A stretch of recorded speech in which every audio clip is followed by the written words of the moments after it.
Ah,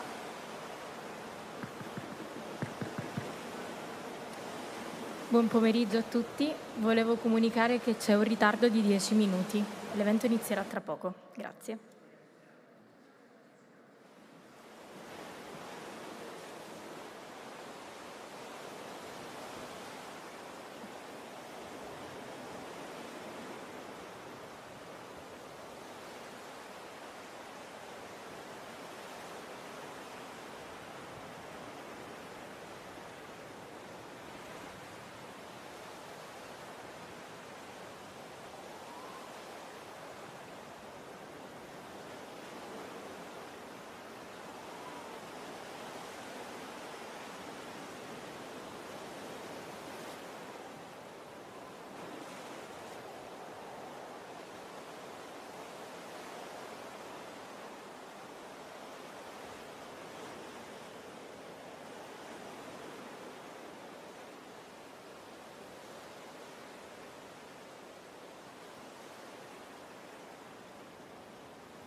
Allora, buon pomeriggio a tutti, buon pomeriggio alle autorità che saluto con piacere, il Presidente della Camera Roberto Fico, il Sindaco di Trieste e di Piazza, gli organizzatori tutti. Prego di accomodarvi perché appunto cominciamo questo pomeriggio che per una appassionata di mare come sono io, nata sul mare, cresciuta sul mare, è, come dire, è una festa. La Barcolana ha questo spin-off, lo possiamo chiamare così, è uno spin-off dedicato appunto al mare. L'evento nasce nel 2021 per approfondire proprio partendo con la vela per approfondire in maniera divulgativa la sostenibilità e dimensione del mare vanno, come sapete, molto insieme. Questo anno è l'anno che è dedicato ai temi della complessità e dell'interazione sulla sostenibilità. L'obiettivo ambizioso ma bellissimo, e lo dico guardando i tanti studenti che ci sono, pensate a quante prospettive bellissime si aprono dalle parole che sto per pronunciare, perché l'obiettivo è una tutela congiunta del mare Adriatico che questa terra, questa città, questa regione possono fare insieme alle regioni confinanti, alla Croazia, alla Slovenia. Il mare è un'entità, dico qualcosa di estremamente banale, che si mescola. Se qualcosa succede davanti allo specchio d'acqua di Trieste, succede immediatamente sulla costa croata o sulla costa slovena. E dunque ha un senso questa interazione tra realtà geografiche così vicine. Allora, io non voglio occupare altro tempo, diamo il via a questo pomeriggio e chiedo al Presidente della Camera, Roberto Fico, di raggiungermi qui sul palco per i saluti iniziali. Grazie. Lei è anche uomo di mare, no? È nato a Napoli, quindi più mare di così. Prego.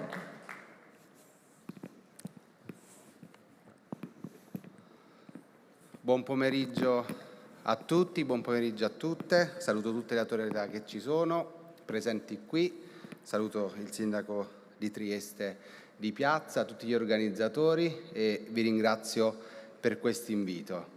Per me essere a Trieste è essere un po' nella mia città. Come sapete ho passato, come molti sanno, non tutti, ho studiato a Trieste e sono stato qui per più di 7 anni. Quindi dopo Napoli, che è la mia città natale, la città in cui vivo, Trieste per me è la mia seconda città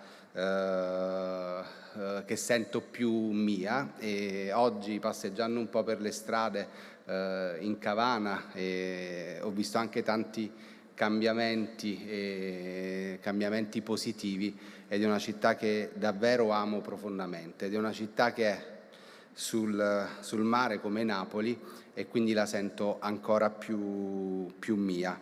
La Barcolana è una delle manifestazioni secondo me più belle che esiste, manifestazione importantissima, fondamentale, che anche io quando ero a Trieste la sentivo molto, e una volta ho partecipato alla Barcolana con una piccola barca. Quel giorno ci siamo molto divertiti tutti insieme sulla barca, che poi si fa un po' di festa anche insieme alle altre barche, e una volta invece dal faro ho visto questo mare di barche stupendo che si scagliava nel golfo di Trieste. E quando si fanno queste manifestazioni è chiaro ed è giusto, secondo me, importantissimo parlare di sostenibilità ambientale, parlare della risorsa mare, parlare di che cosa rappresenta questa risorsa per le nostre economie, che cosa rappresenta per il mondo intero la risorsa mare. Penso una delle cose più significative che noi abbiamo fatto in questa legislatura è una riforma costituzionale, e in questa riforma abbiamo inserito l'ambiente in Costituzione. Perché abbiamo inserito l'ambiente in Costituzione, il concetto dei mari, delle biodiversità, e perché oggi è importantissimo aver fatto questo passaggio? Perché qualsiasi legge poi si farà e che potrebbe, speriamo sempre di no, andare un po' contro lo sfruttamento dei mari, contro le biodiversità o contro l'ambiente, diventa una legge anticostituzionale. E allora è cambiato proprio il passo, è cambiato proprio il modello culturale.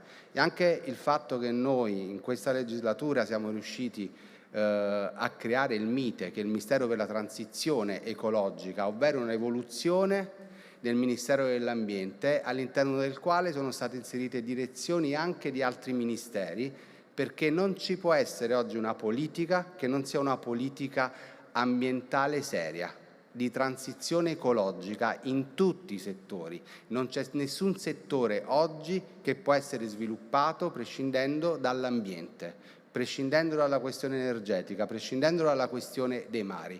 L'economia del mare oggi dà lavoro a tantissime persone.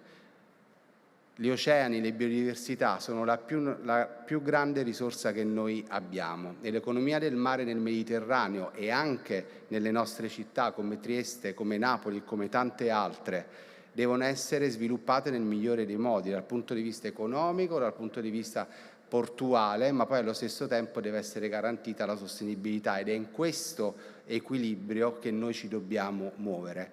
E io dico anche a tutti i ragazzi che sono qui: la questione ambientale è una questione fondamentale, e che l'inserimento in Costituzione significa proprio garantire un concetto che è un concetto fondamentale, la giustizia generazionale. Cioè noi non possiamo usare quello che dovrete usare voi domani, ma vi dobbiamo per forza di cose lasciare un mondo migliore. Un mondo migliore è un mondo in cui l'ambiente e l'ecosistema sia al centro di tutto, perché è la nostra casa, e se noi distruggiamo la nostra casa non possiamo vivere bene.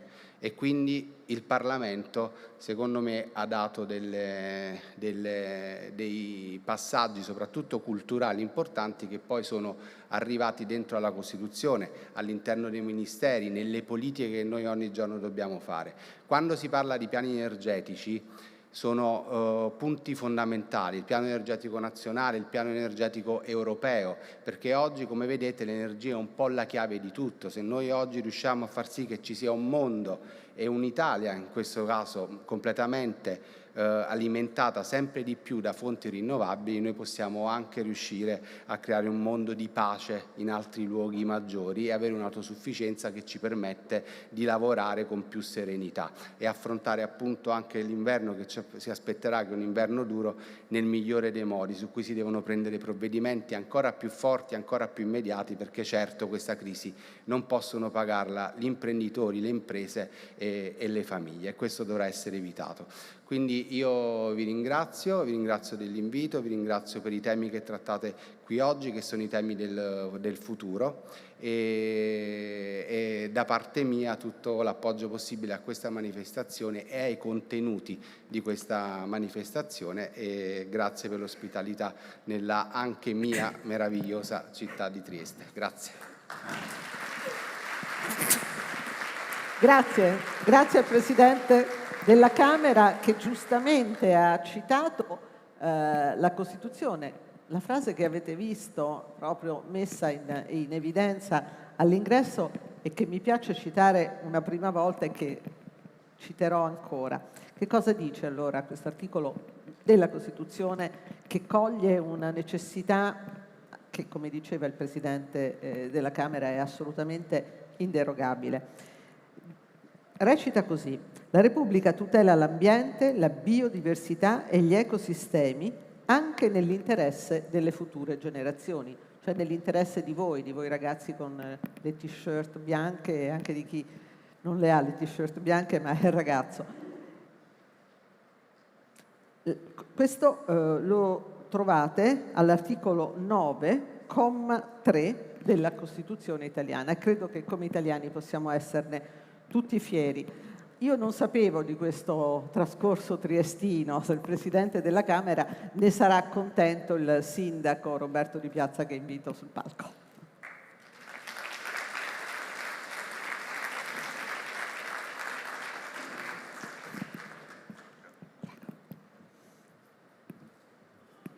Buonasera Presidente, un saluto anche al nostro prefetto, a tutte le autorità, a tutti i ragazzi.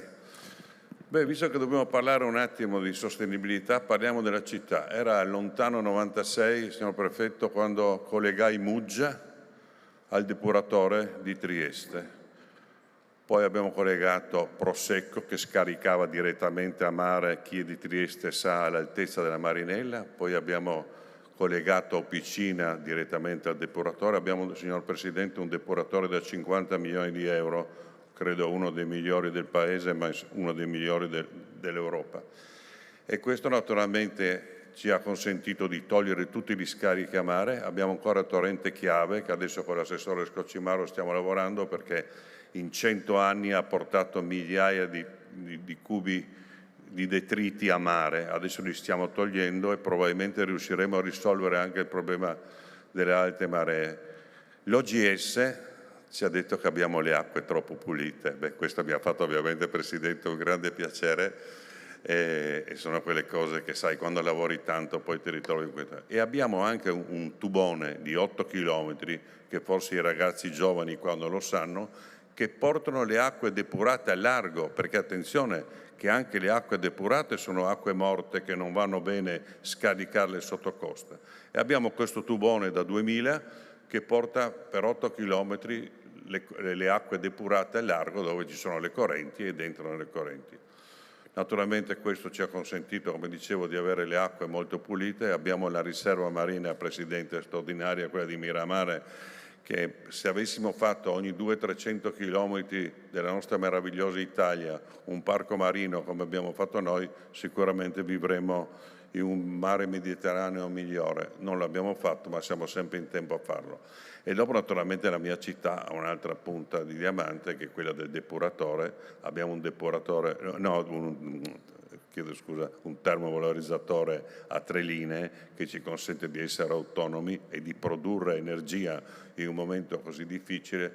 Adesso a giorni inaugureremo il rinnovo della terza linea, che è costato qualcosa come 80 milioni di euro, però che ci consentirà di avere veramente a disposizione qualcosa di straordinario.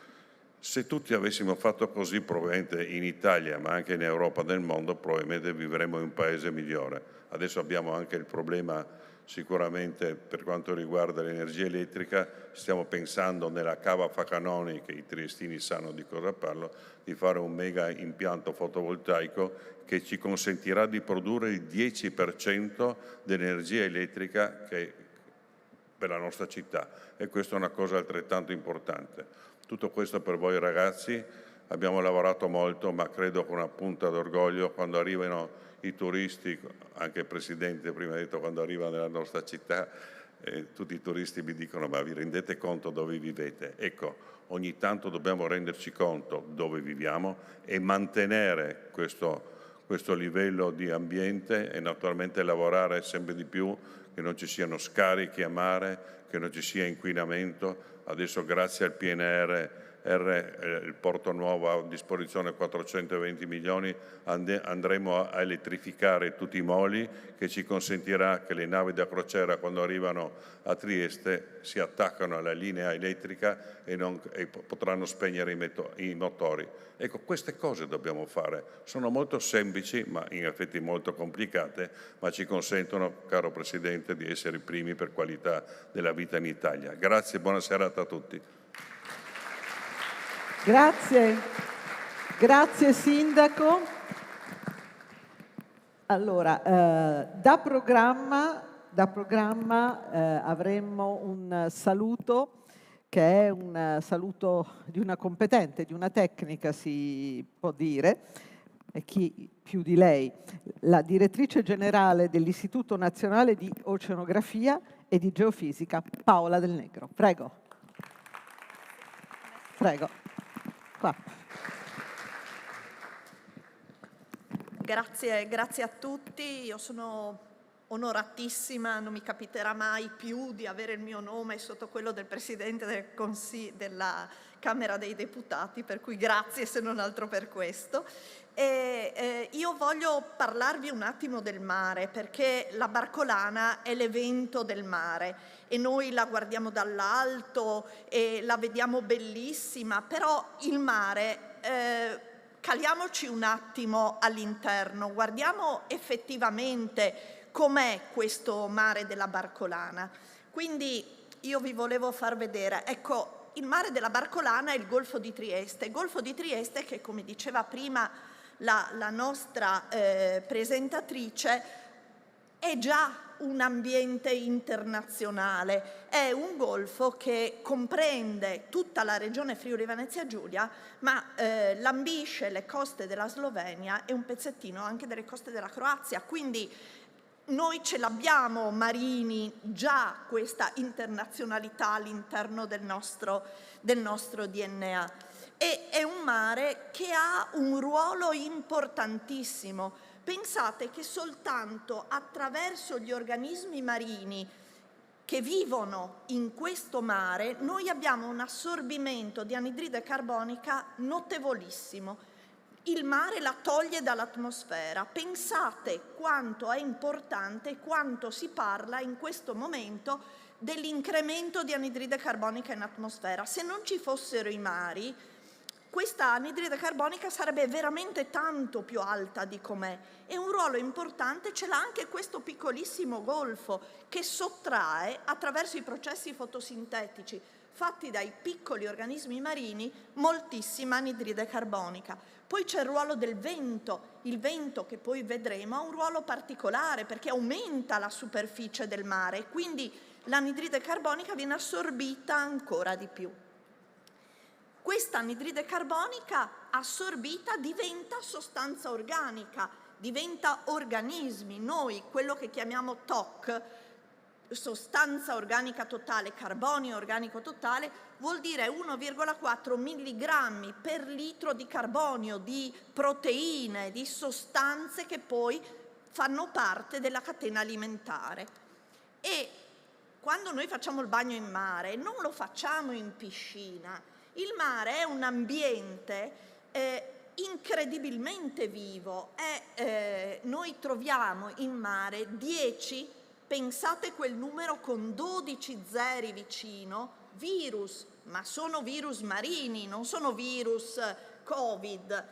Troviamo 10 con 9 zeri batteri marini, non quelli che i depuratori non buttano fuori perché funzionano bene, come diceva il nostro sindaco. Troviamo il fitoplancton, microorganismi che fanno la fotosintesi, come l'erba sui nostri prati. E poi troviamo anche gli organismi superiori, piccoli crostacei, che poi diventano pesci, con una biomassa veramente notevole. Tutti questi non sono una specie, sono una ricchezza infinita di biodiversità, che porta ad avere queste molluschicolture, una grande produzione di molluschi, perché il mare è ricco, i mitili devono mangiare. Che cosa fanno? Allevamento del tutto sostenibile questo, perché non c'è nessun arricchimento che viene dall'esterno. I mitili filtrano l'acqua e mangiano quello che c'è, quindi se l'acqua è pulita, il mitilo sarà perfettamente commestibile, e poi per arrivare al nostro meraviglioso pesce azzurro.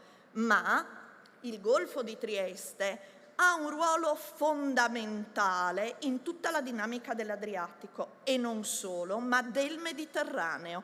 E questa è una cosa importante, per cui è bellissimo vedere la barcolana dall'alto, è bellissimo vedere il mare dall'alto, ma noi dobbiamo sapere anche quello che non vediamo. E oggettivamente quando c'è la bora, vedete la bora, i triestini lo chiamano mar bianco a volte perché c'è un'evaporazione molto forte. Quando evapora l'acqua non evapora il sale, per cui esattamente come quando voi fate la pasta. Se voi fate la pasta e ci mettete il sale prima di bollire, ve la dimenticate lì, non più perché adesso il gas costa tantissimo, ma ve la dimenticate sul fuoco, vedete che sul fondo della pentola c'è un deposito dei sali. Quando c'è la bora, il vento fa la stessa cosa, se ne va l'acqua, ma rimane il sale. Quindi l'acqua che rimane sotto il vento diventa pesante e scivola in profondità e si forma una corrente che, lambendo le coste italiane, scivola lungo l'Adriatico. Questa corrente richiama una corrente da sud che innesca la circolazione dell'Adriatico.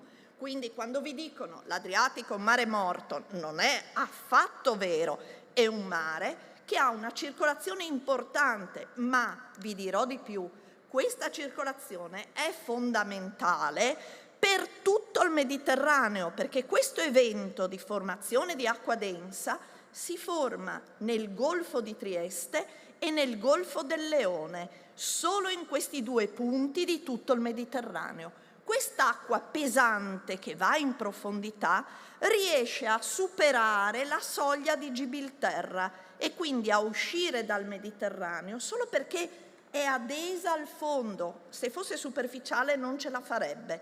È densa e pesante e supera la soglia di Gibilterra, che non è una porta, Gibilterra, ma c'è una collina e quindi l'acqua la deve superare. Se non ci fossero queste acque dense e pesanti, il Mediterraneo sarebbe un mare morto.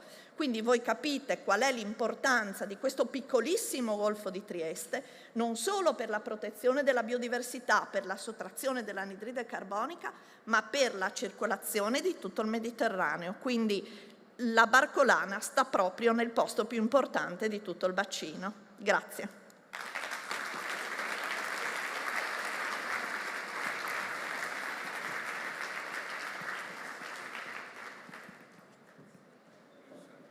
Direi che più affascinante di così questa descrizione non poteva esserci. Saremmo rimasti ancora una mezz'oretta a sentirla, direttrice, perché è un modo di capire come il pomeriggio che stiamo passando insieme non è importante solo per Trieste, ma proprio per tutto il contesto e insomma l'ambiente e l'ecologia passa ancora più convintamente da qui e da questo pomeriggio. E ora apriamo da Trieste all'intera regione e io invito qui sul palco il nostro assessore, l'assessore Scocimarro, che ci porta anche il saluto del Presidente della Regione Federica. Prego.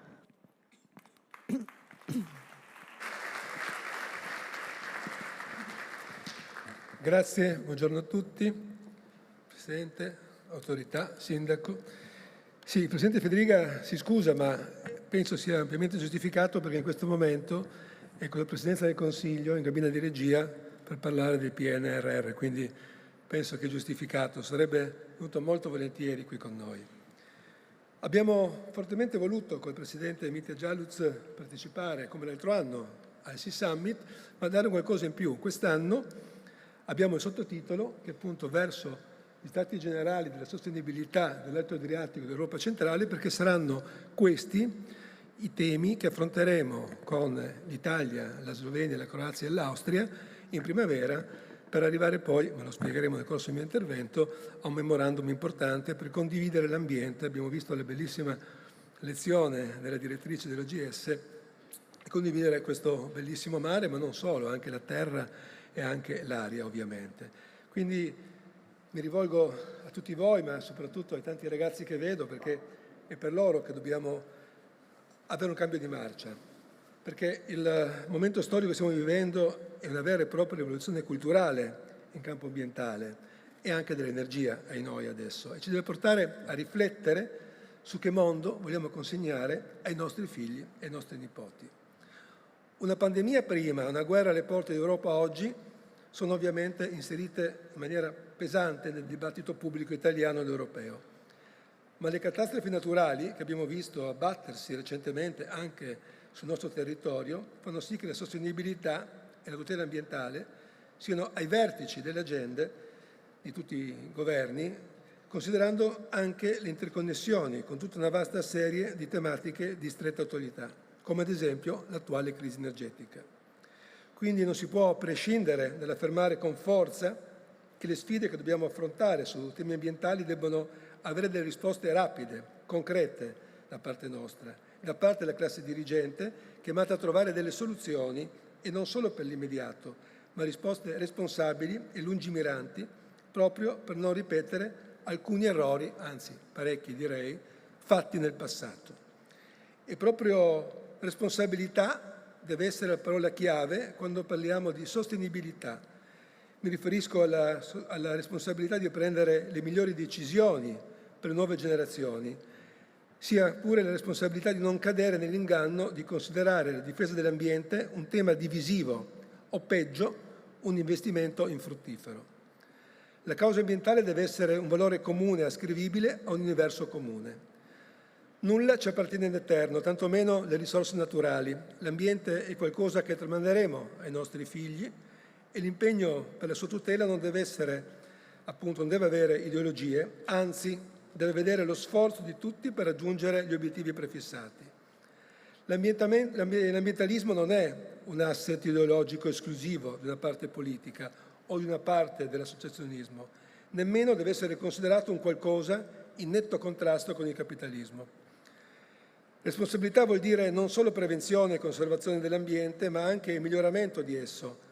E citando uno dei pensatori inglesi più fini del secolo scorso, come Roger Scruton, ci deve essere anche la responsabilità nel tramandare un ambiente migliore, una responsabilità che abbiamo nei confronti delle generazioni successive. Questa responsabilità che è in capo agli Stati e alle amministrazioni locali che affrontano queste sfide sempre più complesse, ovviamente dovendo coniugare tutela dell'ambiente, crescita economica, che è la sostanza dello sviluppo sostenibile. E qua un punto centrale del quale intendo soffermarmi: è necessario porre l'uomo al centro del concetto di ambientalismo. È necessario non considerare l'essere umano una minaccia per la natura, ma una risorsa per conservare e tutelare l'ambiente. In quest'ottica, ad esempio, la tradizione cristiana vede l'uomo generato da Dio e posto al centro del creato, con il dovere di amare e proteggere la natura. Un concetto non solo condivisibile, ma da diffondere e trasmettere, a prescindere dal credo. Non è presunzione affermare che l'Italia è una nazione molto bella, io direi la più bella del mondo. Lo è sicuramente grazie al suo paesaggio naturale, ma anche grazie all'attività dell'uomo che ha costruito chiese, monumenti, paesi affascinanti e inseriti adeguatamente nell'ambiente che li circonda. Roma senza Colosseo cosa sarebbe? Milano senza il Duomo, Trieste senza la sua bella costiera e il Castello di Miramare. Quindi la responsabilità dell'essere umano nel conservare e tutelare l'ambiente, come ho detto, non deve trascendere dalla responsabilità di migliorarlo. Bisogna puntare verso un ambientalismo, dico io, dal volto umano, considerando l'uomo e la natura come parte di un unico insieme, senza che questa relazione tra uomo e natura si esaurisca esclusivamente nello sfruttamento del territorio. È innegabile che vi sia stata un'epoca in cui l'Italia e l'Europa, la costruzione di ecomostri abbia deturpato il territorio in cui viviamo. Le industrie continuassero a inquinare senza misura fiumi e mari, come pure la qualità dell'aria, e appunto di ambientalismo neppure si parlava. Io mi riferisco spesso, e cade in questi giorni il 50° un evento tragico che fu un attentato all'oleodotto transalpino SIOT da parte dei terroristi palestinesi di Settembre Nero. Tutto quell'olio esausto, parliamo di decine e decine di tonnellate, vennero controfirmate dalle autorità locali di allora e vennero buttate nella grotta di Colombi, una grotta che è posta nelle vicinanze delle foibe di Basovizza. Quindi vedo qualcuno che sorride, ma ai noi, quella volta, 50 anni fa, quello era l'intenzione, il pensiero di ambientalismo. Quindi ora possiamo parlare invece per la prima volta di riconversione di aziende. Pensiamo a Trieste, alla Ferriera, di Servola come un esempio per l'Italia. Spesso citano l'accordo di programma di conversione come un esempio da imitare nel resto d'Italia. Quindi un'operazione che vedrà nascere dalle ceneri di un ecomostro di oltre 120 anni un'area logistica all'avanguardia e di riferimento internazionale. Al tempo stesso garantirà l'attività industriale del laminatoio green grazie alla produzione di energia rinnovabile e sistemi di produzione di idrogeno. Se l'industria ha recepito queste necessità facendole proprie, anche la pubblica amministrazione ha messo in atto iniziative importanti legate alla mobilità sostenibile. Oltre 20 milioni abbiamo messo per investito in contributi per l'acquisto di veicoli di ultima generazione, ibridi o elettrici, contestualmente alla rottamazione di quelli vecchi e più impattanti. Ma altrettanto buon esempio deve dare la pubblica amministrazione, e faremo la nostra parte con il progetto Noemix, parte adesso, che prevede la sostituzione di oltre 500 mezzi con motore a combustione con altrettanti veicoli elettrici che verranno appunto alimentati da un impianto fotovoltaico, per esempio all'aeroporto di Trieste, che sarà il primo aeroporto green internazionale, quindi autosufficiente dal punto di vista dell'energia, e un software che permetterà alle amministrazioni di cambiare le automobili in maniera del miglior utilizzo possibile. Quindi mi piace sottolineare la sensibilità dimostrata in questo caso dagli enti pubblici e privati, che a centinaia stanno chiedendo di aderire a queste iniziative, per esempio a quelle che stanno partendo in questo mese per oltre 10 milioni iniziali legate agli impianti sportivi ecologici, cioè efficienti sia dal punto di vista energetico che idrico, ovviamente alla formazione delle comunità energetiche che garantiranno, grazie all'autoconsumo, minori spese e indipendenza energetica. Tutte battaglie vinte grazie alla sensibilizzazione della cittadinanza, a un cambio di paradigma che considera l'uomo, come dicevo, l'essere umano una risorsa per la sostenibilità e la tutela dell'ambiente, non una minaccia o peggio un nemico. Non è un caso che certe iniziative menzionate poc'anzi fossero proprio partite dalla Regione, una delle istituzioni più vicine ai cittadini. La protezione dell'ambiente deve partire proprio da qui, dal livello locale, ancora prima che da quello globale, nel rispetto del principio della sussidiarietà. Quindi una mirabile capovolta che coinvolga direttamente cittadini, sindaci, enti locali e oltre che parlare, qualcuno va bene a bacchettare i grandi della terra, ma magari c'è qualche piccola almesia dimenticando i grandi inquinatori come l'India e la Cina. Quindi la collocazione geografica della nostra regione nel mutato quadro politico ed economico mondiale, in un'Europa che si è allargata ad est ormai da più di 20 anni, rappresenta una grande opportunità per sfruttare la posizione strategica cerniera fra Occidente e Oriente del nostro territorio tra Mediterraneo e Nord Europa. Per queste sfide siamo chiamati a sostenere, non possiamo che affrontarle puntando non sull'isolamento e sull'esclusione internazionale, anzi queste sfide, specie quelle ambientali, hanno bisogno di essere fronteggiate con partner più vicini e con una cooperazione internazionale più efficiente. L'inquinamento dell'aria, del suolo e dell'acqua e le alterazioni degli ecosistemi non conoscono confini. Per questo, senza ombra di dubbio, è necessario guardare oltre le nostre frontiere amministrative. Da qui l'idea di creare e lanciarli oggi, questa è l'anteprima, degli Stati Generali della Sostenibilità dell'Alto Adriatico e dell'Europa centrale. Un vertice, come ho detto prima, fra le regioni e gli Stati limitrofi per rafforzare la cooperazione, il coordinamento, la condivisione e le buone pratiche. Un progetto, come ho detto, Slovenia, Croazia, Austria, Italia. La nostra regione ovviamente sarà coordinatrice. Gli Stati Generali vogliono essere un'iniziativa di alto profilo che possa essere anche un'opportunità per le partecipazioni future di altri Stati o regioni, per esempio i paesi aderenti all'INCE, l'iniziativa centroeuropea.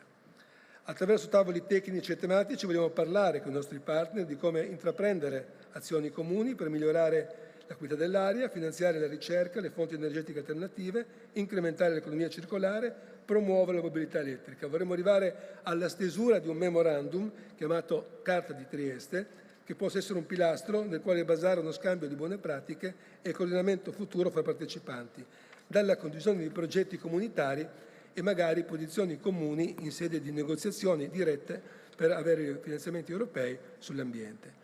Come dicevo prima, è importante che la difesa parta dal livello più basso, dal livello locale, ed è per questo che con un maggiore coordinamento fra Stati e regioni limitrofi per raggiungere posizioni comuni si possa anche auspicare un maggior peso specifico in sede europea per negoziare direttive più conformi e più adatte alle esigenze dei nostri territori.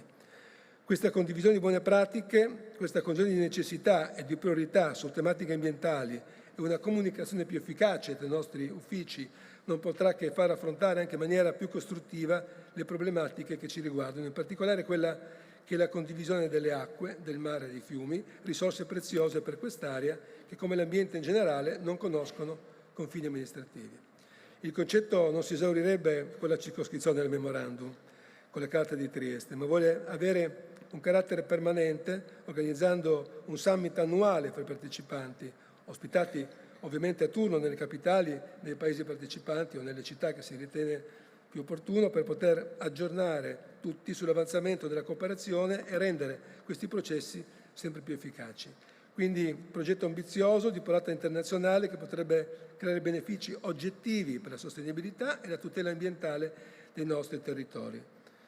Non dobbiamo aver paura di puntare in alto, non dobbiamo aver paura di confrontarci, abbiamo il dovere di provarci e per farlo sarà necessario il supporto di tutti, senza divisioni, contrasti o attacchi ideologici.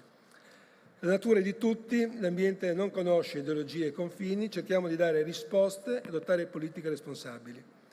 La tutela del nostro futuro passa anche per la difesa del territorio, della nostra natura, sempre considerando il fondamentale principio della responsabilità verso le future generazioni. E questo non ce lo possiamo permettere e non lo dobbiamo dimenticare. Grazie a tutti e buon lavoro. Grazie all'assessore Fabio Cimarro, grazie Assessore alla difesa dell'ambiente e alla sostenibilità. Allora, pensate quanta strada ha fatto il tema ambientale in questi anni e anche grazie a voi, perché grazie anche ai 16enni, 17enni, ai 20enni che hanno fatto sentire le loro voci. Se la consapevolezza si sta estendendo dai decisori della politica anche a noi adulti che magari abbiamo dato più o meno inconsapevolmente il nostro contributo a inquinare, a usare una quantità di plastica eccessiva, insomma a rendere questo ambiente un po' meno bello e sicuro per voi. Io ho una curiosità, quanti di voi hanno mai partecipato una volta a una manifestazione per l'ambiente, sia Fridays for Future o sia un'altra cosa? Quanti di voi? Alzate la mano. Ah però, vedo anche tanti adulti, questo sì che è un modo di mescolare le generazioni e questo è veramente la consapevolezza che il tema ci riguarda tutti.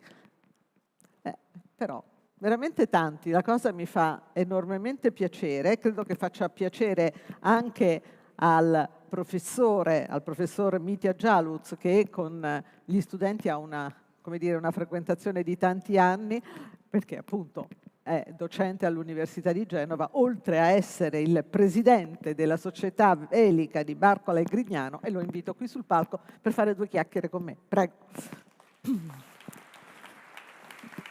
Prego.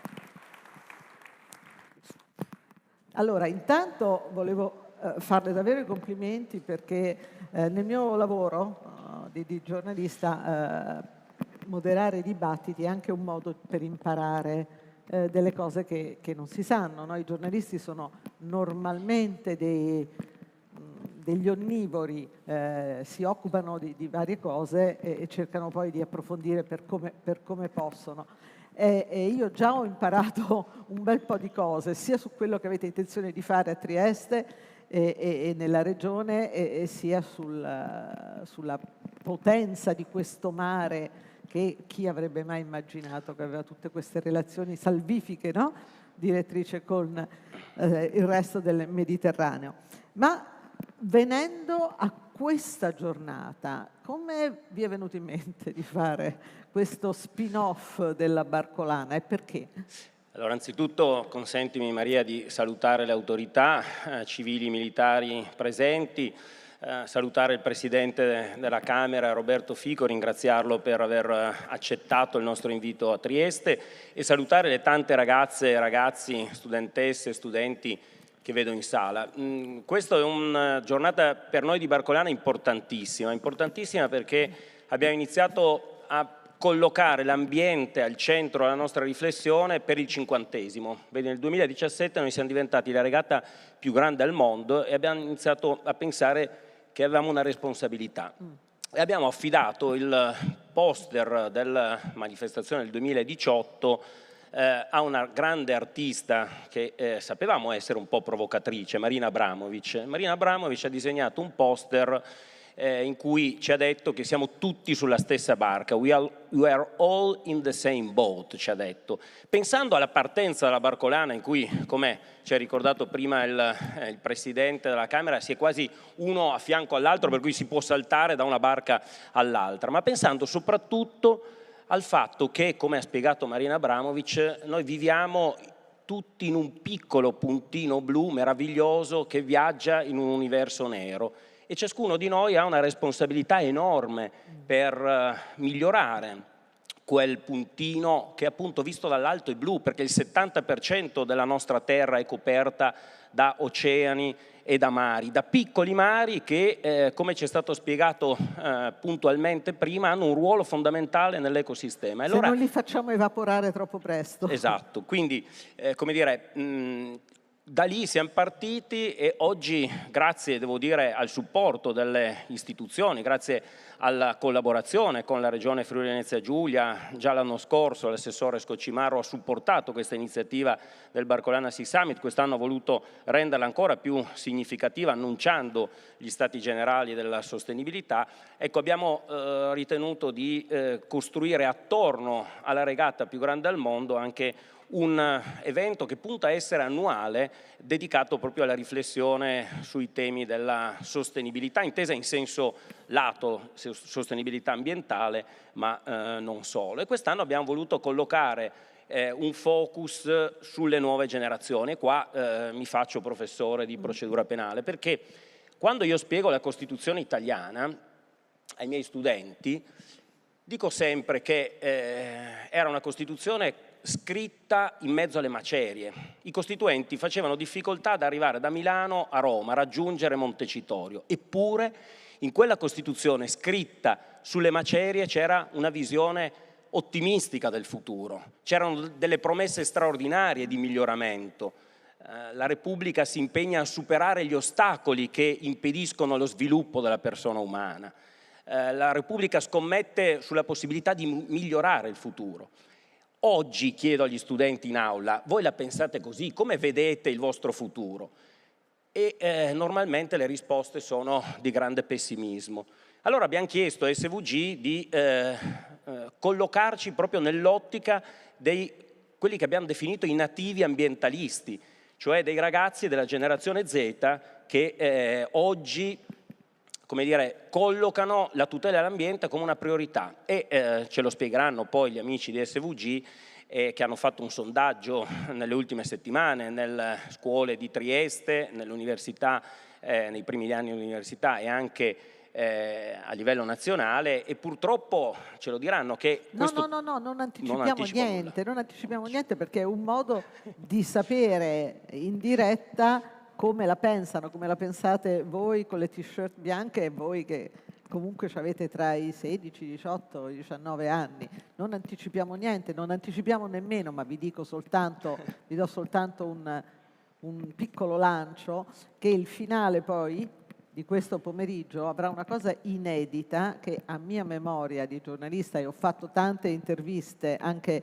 a uno dei due che ora vado a citare, però che io mi ricordi, Presidente, e penso che sia così, non abbiamo mai visto insieme sul palco un grande filosofo, Umberto Galimberti, e un grande matematico, Pier Giorgio Di Freddi. E questo accadrà per la prima volta qui stasera alla Barcolana, e mettere insieme la filosofia e i numeri, che poi Di Freddi sa raccontare magistralmente, in un contesto come quello del futuro, che per forza di cose è vostro, no? Più che nostro, sarà una cosa unica che non vedo l'ora di ascoltare. Però, per tornare a quella frase che voi avete citato della Costituzione e che citava prima il Presidente della Camera Roberto Fico, che significato ha aver messo nella Costituzione, a questo articolo 9, lo cito di nuovo, la Repubblica tutela l'ambiente, la biodiversità e gli ecosistemi anche nell'interesse delle future generazioni, cioè vincola noi adulti in qualche modo rispetto a loro? Allora, vincola noi adulti ed è un passaggio fondamentale Purtroppo qua bisogna anche dirlo chiaramente, i media non ne hanno parlato come avrebbero dovuto. È un passaggio storico, e lo dico da giurista, perché mai dal 1948, dall'entrata in vigore della Costituzione, si erano modificati i principi fondamentali, quei 12 articoli che aprono la Costituzione. Quindi, Maria, nel febbraio di quest'anno, quando la Camera con 468 voti a favore ha approvato l'articolo 9, paragrafo 3, e ha modificato anche l'articolo 41, comma secondo, poi ci torno, ha scritto una pagina di storia della Costituzione italiana. E qualcuno ha detto: ma perché toccare i principi costituzionali? Non si modificano.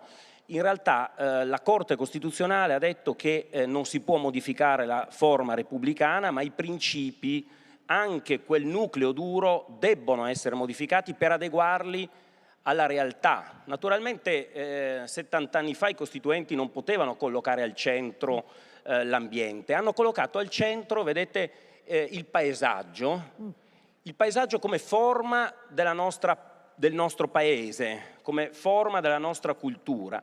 Adesso abbiamo aggiunto l'ambiente come forma della nostra esistenza, l'ambiente come precondizione essenziale della qualità della nostra esistenza. E quindi è davvero un passaggio, hanno detto i costituzionalisti ben più autorevoli di me, che segna un cambiamento nella forma di Stato. La Repubblica significa tutte le istituzioni della Repubblica, significa il Parlamento, significa la magistratura, significa tutte le autorità dello Stato. E le aziende, anche le aziende hanno un compito, una responsabilità, certo. Anche le aziende ce l'hanno, e ne parleremo domani. Questo Summit è proprio l'occasione nella quale far dialogare il decisore politico con le aziende che hanno fatto molta strada, hanno percorso tante miglia, per usare un lessico nautico. Possiamo sentire la nostra Costituzione, che è una Costituzione da molti invidiata per la sua lungimiranza, la possiamo sentire anche più vicina con questo articolo alla nostra realtà.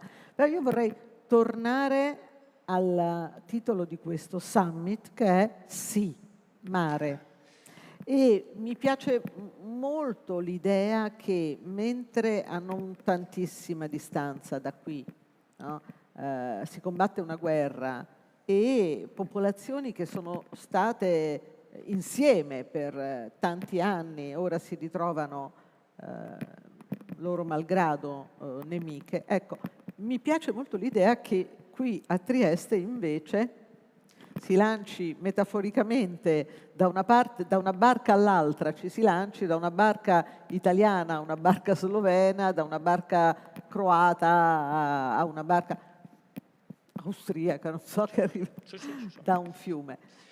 Assolutamente, Barcolana è per definizione nel suo codice genetico un evento internazionale. Pensa che era il 1998, la Barcolana decise, per come dire, dare un segno tangibile di supporto alla candidatura della Slovenia per l'ingresso nell'Unione Europea, decise la Barcolana, e devo ringraziare i miei predecessori, Fulvio Molinari, che fece quella scelta, di collocare la prima boa della Barcolana in acque territoriali slovene. Come dire, in mare non esistono confini, non vediamo l'ora che, dopo che questa regione è stata segnata, questa città, da fratture, da confini, da muri, non vediamo l'ora di abbattere quei muri, ed effettivamente poi nel 2004 la Slovenia è entrata nell'Unione Europea e non c'è più stato bisogno, come dire, di lasciare lì quella boa. Abbiamo ridisegnato il percorso, l'abbiamo ricollocata in acque territoriali italiane, perché ormai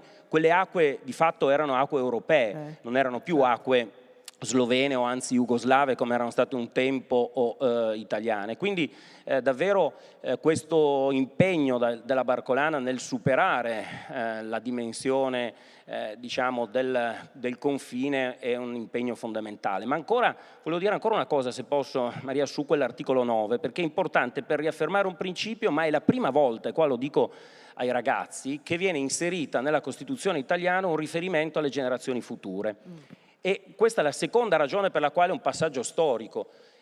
Un tempo nel costituzionalismo, diciamo, moderno, penso al Settecento, no? Le Costituzioni nascono nel Settecento, e la preoccupazione dei costituenti era quella di non vincolare i futuri legislatori, cioè si voleva evitare che i costituenti di oggi vincolassero i legislatori del domani, ma era un'epoca diversa, era l'epoca, come dire, quella che Leopardi diceva delle magnifiche sorti e progressive. Sì. E oggi invece in tutte le Costituzioni, in molte Costituzioni, pensate che in Svezia già nel 74 è stata modificata la Carta Costituzionale inserendo un riferimento alle generazioni future, lo ha fatto la Germania nel 94, e questo riferimento non ha carattere puramente retorico, perché il Tribunale Costituzionale tedesco nel 2021 ha stabilito che la legge che la Repubblica federale aveva approvato nel 2019 sulle emissioni di CO2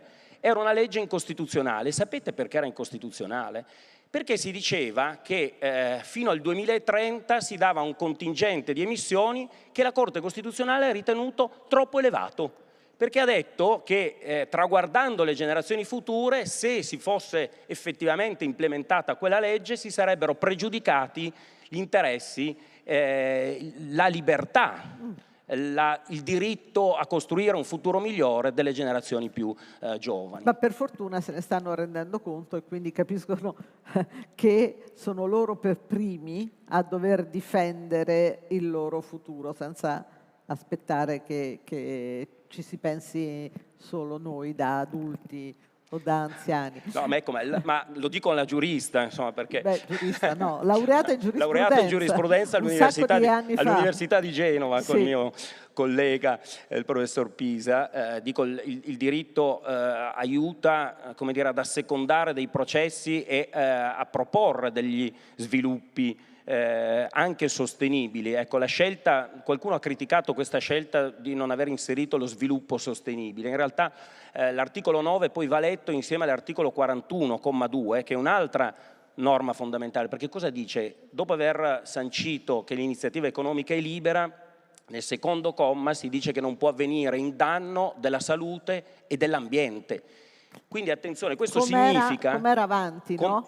La Costituzione... Come era avanti rispetto alla salute, adesso si è aggiunto questo tassello, e quindi l'iniziativa, guardo i rappresentanti delle imprese, ormai, come dire, sta nel tessuto costituzionale lo sviluppo sostenibile. Non serve richiamarlo esplicitamente perché è un concetto forse che passerà di moda, ma invece il richiamo all'ambiente, ecco, quello è fondamentale. Ormai, lo dico nel salutare il Presidente, il concetto che dovremmo ormai considerare introiettato dentro di noi è che questo mondo, come dicevano gli indiani nativi d'America, non c'è stato dato perché lo si goda noi presenti qui, c'è stato dato per trasmetterlo alle generazioni che verranno, e abbiamo questa responsabilità alla quale è impossibile sottrarci. Grazie, buona Barcolana a tutti. Grazie.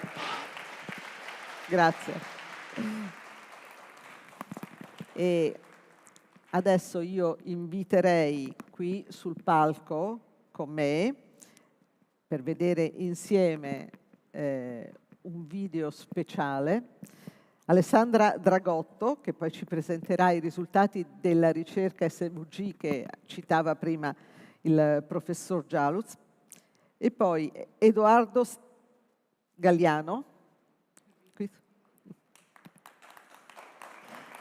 E abbiamo parlato di Friday for Future, abbiamo con noi anche Sara Segantini, che è appunto Friday for Future Italia. Qui, prego.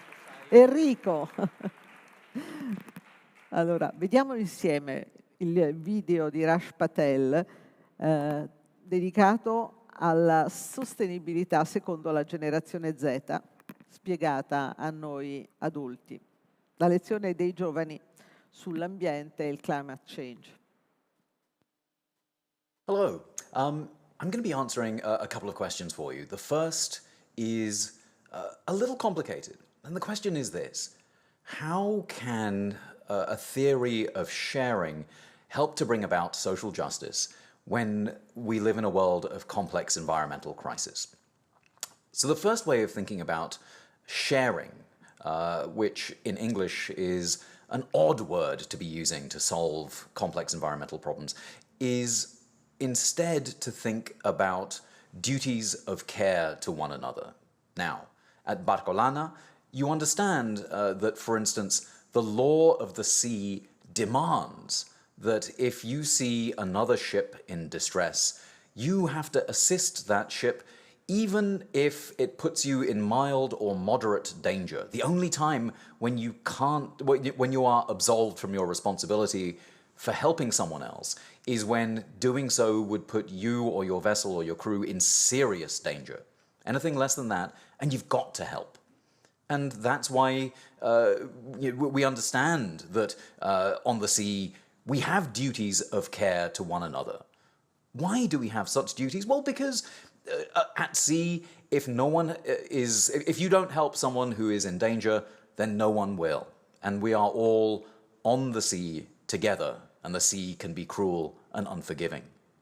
Now, those principles of duties of care are a much more sensible way of thinking about how it is that we should be treating one another. And unfortunately, back on land, we find very complicated ways to absolve ourselves from duties of care to one another by insisting that, no, I don't need to help you because you come from a different country and it's your own fault, or I would very much like to help you, but unfortunately I have some other priorities, and or perhaps the worst of all, yes, I'm sorry that the policies that we undertook have resulted in some unfortunate things happening to you, but that was in the past, and now we must forgive and forget and move on. Those are the policy acrobatics that we go through to relieve ourselves of the duties of recognition of one another, whereas on the sea, at the very least, when you see someone else in distress, you recognize that and are compelled to act, not just out of the goodness of your heart, but by law. Now, there are regimes that humans have developed where actually we can govern one another and make sure that if someone is behaving very selfishly, we can sanction them.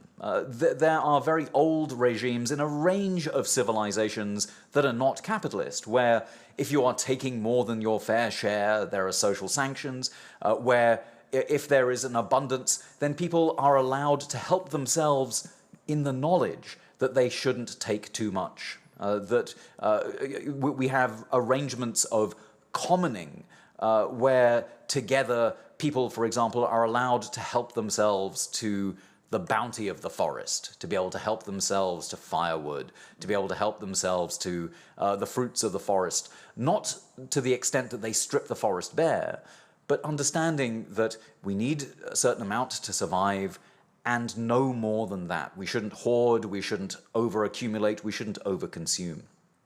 Those regulations of commoning were destroyed by capitalism, particularly in Europe, through the 15th century and beyond. But of course they still exist. There are still these regimes of caring that we experience when we grow up. It is only the very strange and odd family that charges its children for duties of care. I mean, there are a couple of odd examples here in America. But in general, it's very clear that there are ways that we experience commoning even today. So having set up this question of sharing in the way that I have, it becomes easier to understand how a regime of commoning together can actually help address complex environmental problems. Because at the heart of many of the world's environmental problems is precisely the absence of commoning. It is the privatization of resources, the privatization of profits, and the socializing of cost.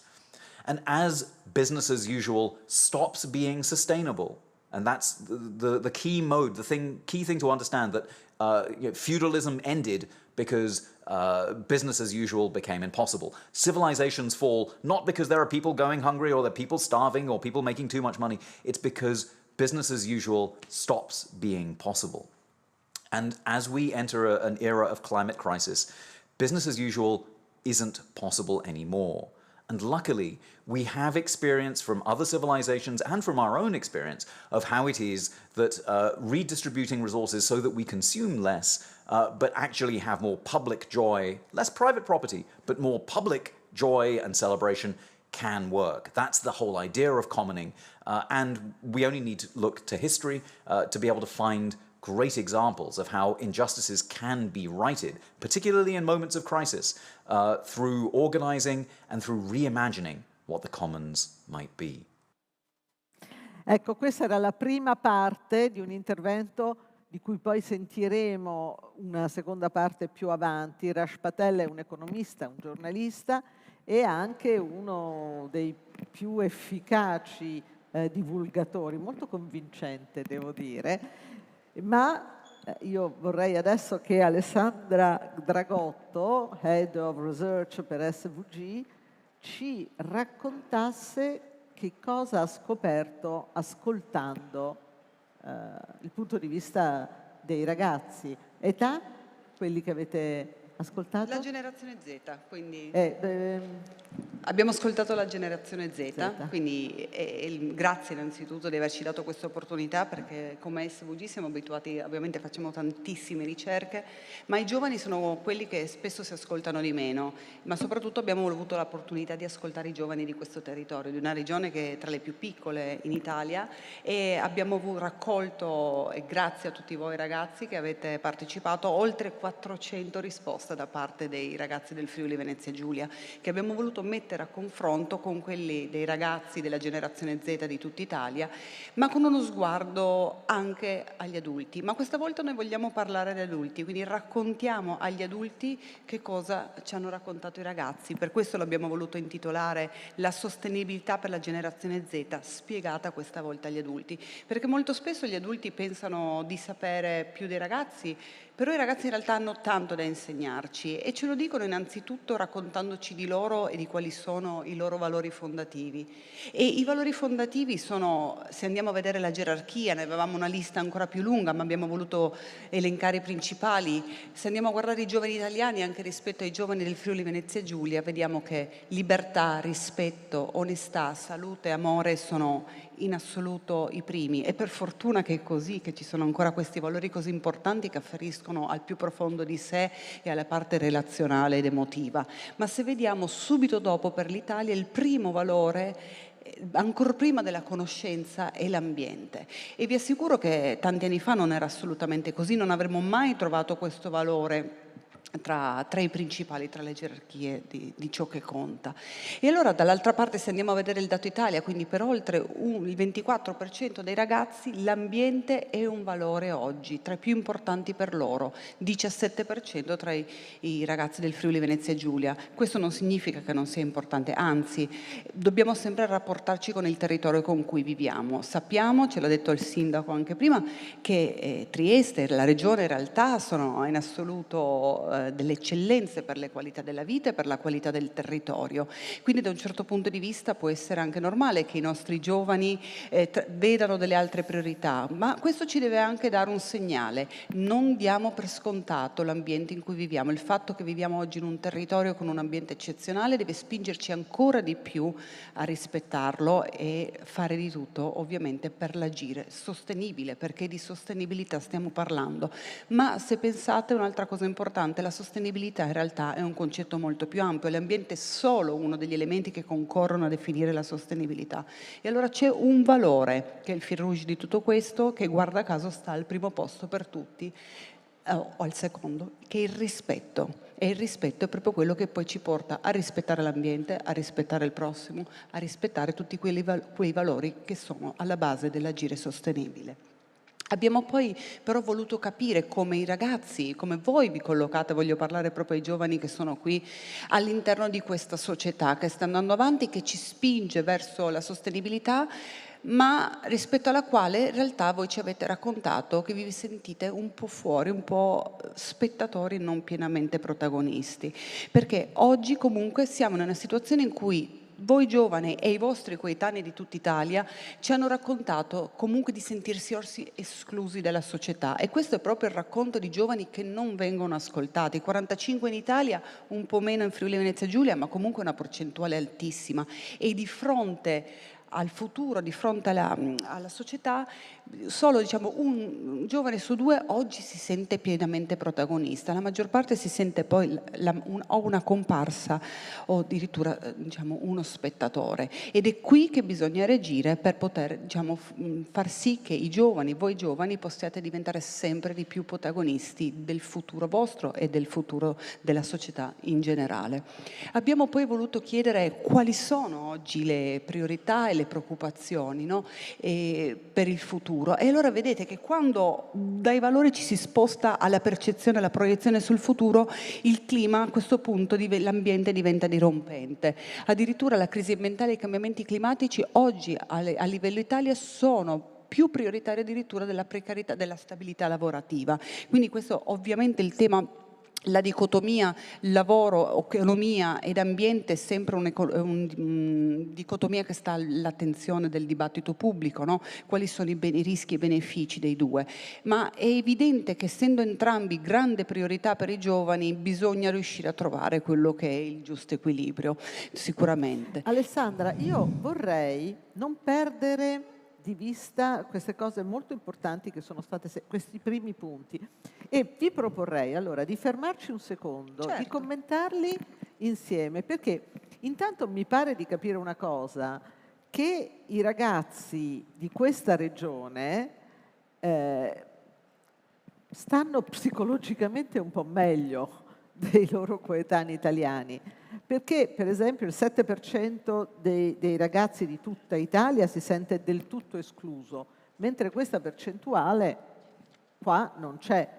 E un'altra cosa che mi ha colpito moltissimo è che i ragazzi della generazione Z che avete intervistati, non so se li avete pescati con particolare attenzione, ma mettono al primo posto il rispetto, e tanti di voi sanno quanto è facile invece che il rispetto non ci sia anche tra sedicenni, diciassettenni, quanti ragazzi si sentono bullizzati dai loro compagni. Allora, io vorrei chiedere subito un commento a un insegnante, uno che i ragazzi appunto li frequenta tutti i giorni, e poi vado subito da Sara Segantini. Allora, Enrico Galliano. Allora, buonasera innanzitutto, sono Enrico Galliano, sono un insegnante e uno scrittore, mi presento così mi conoscete.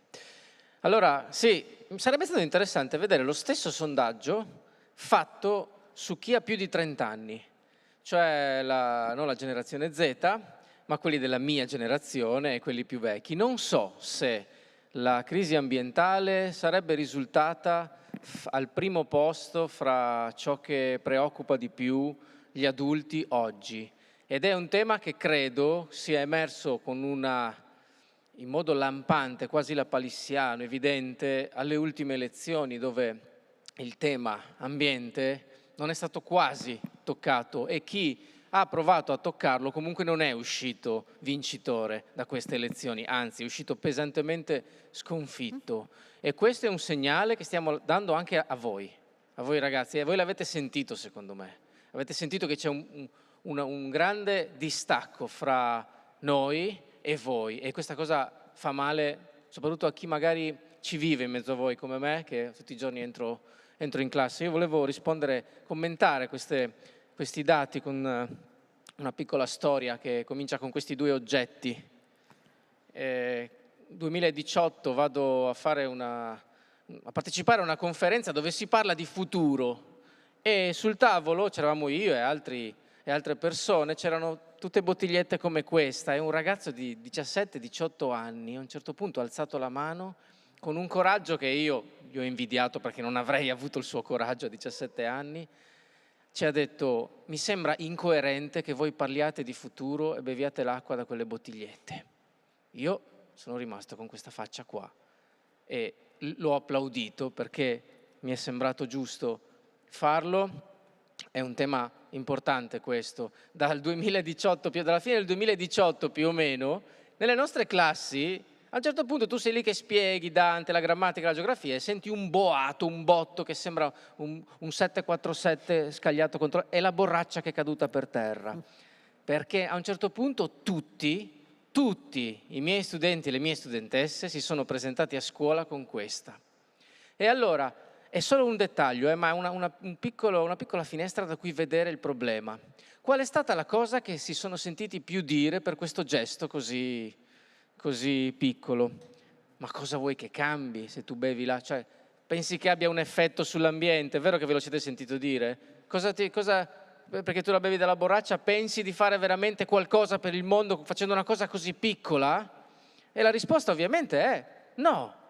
Una borraccia non cambia niente a livello globale, anche se tutti noi qua in questa stanza improvvisamente decidessimo di bere solo l'acqua dalle caraffe e dalle borracce, non cambierebbe nulla. Il grande cambiamento è qui, è qua che arriva il cambiamento ed è questo passo che i ragazzi che sono qui hanno già fatto da anni e noi siamo ancora lì invece a sottovalutare questo loro grido, a non ascoltare soprattutto voi, meritori il vostro sondaggio perché avete dato voce a un problema, quando invece in questo momento io lo sento forte, che a loro non viene data la voce da parte delle istituzioni, non solo, ma anche da parte nostra, anche a scuola. Quanto poco se ne parla di questo problema, che dovrebbe essere il problema. Prima il Presidente della Camera ha citato il lungo inverno che ci aspetta e ha ragione, ma quella che ci aspetta dopo è il lungo inverno delle estati che non finiscono,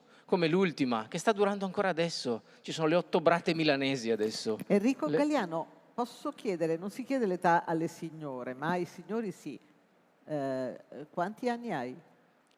Ma perché? Vabbè.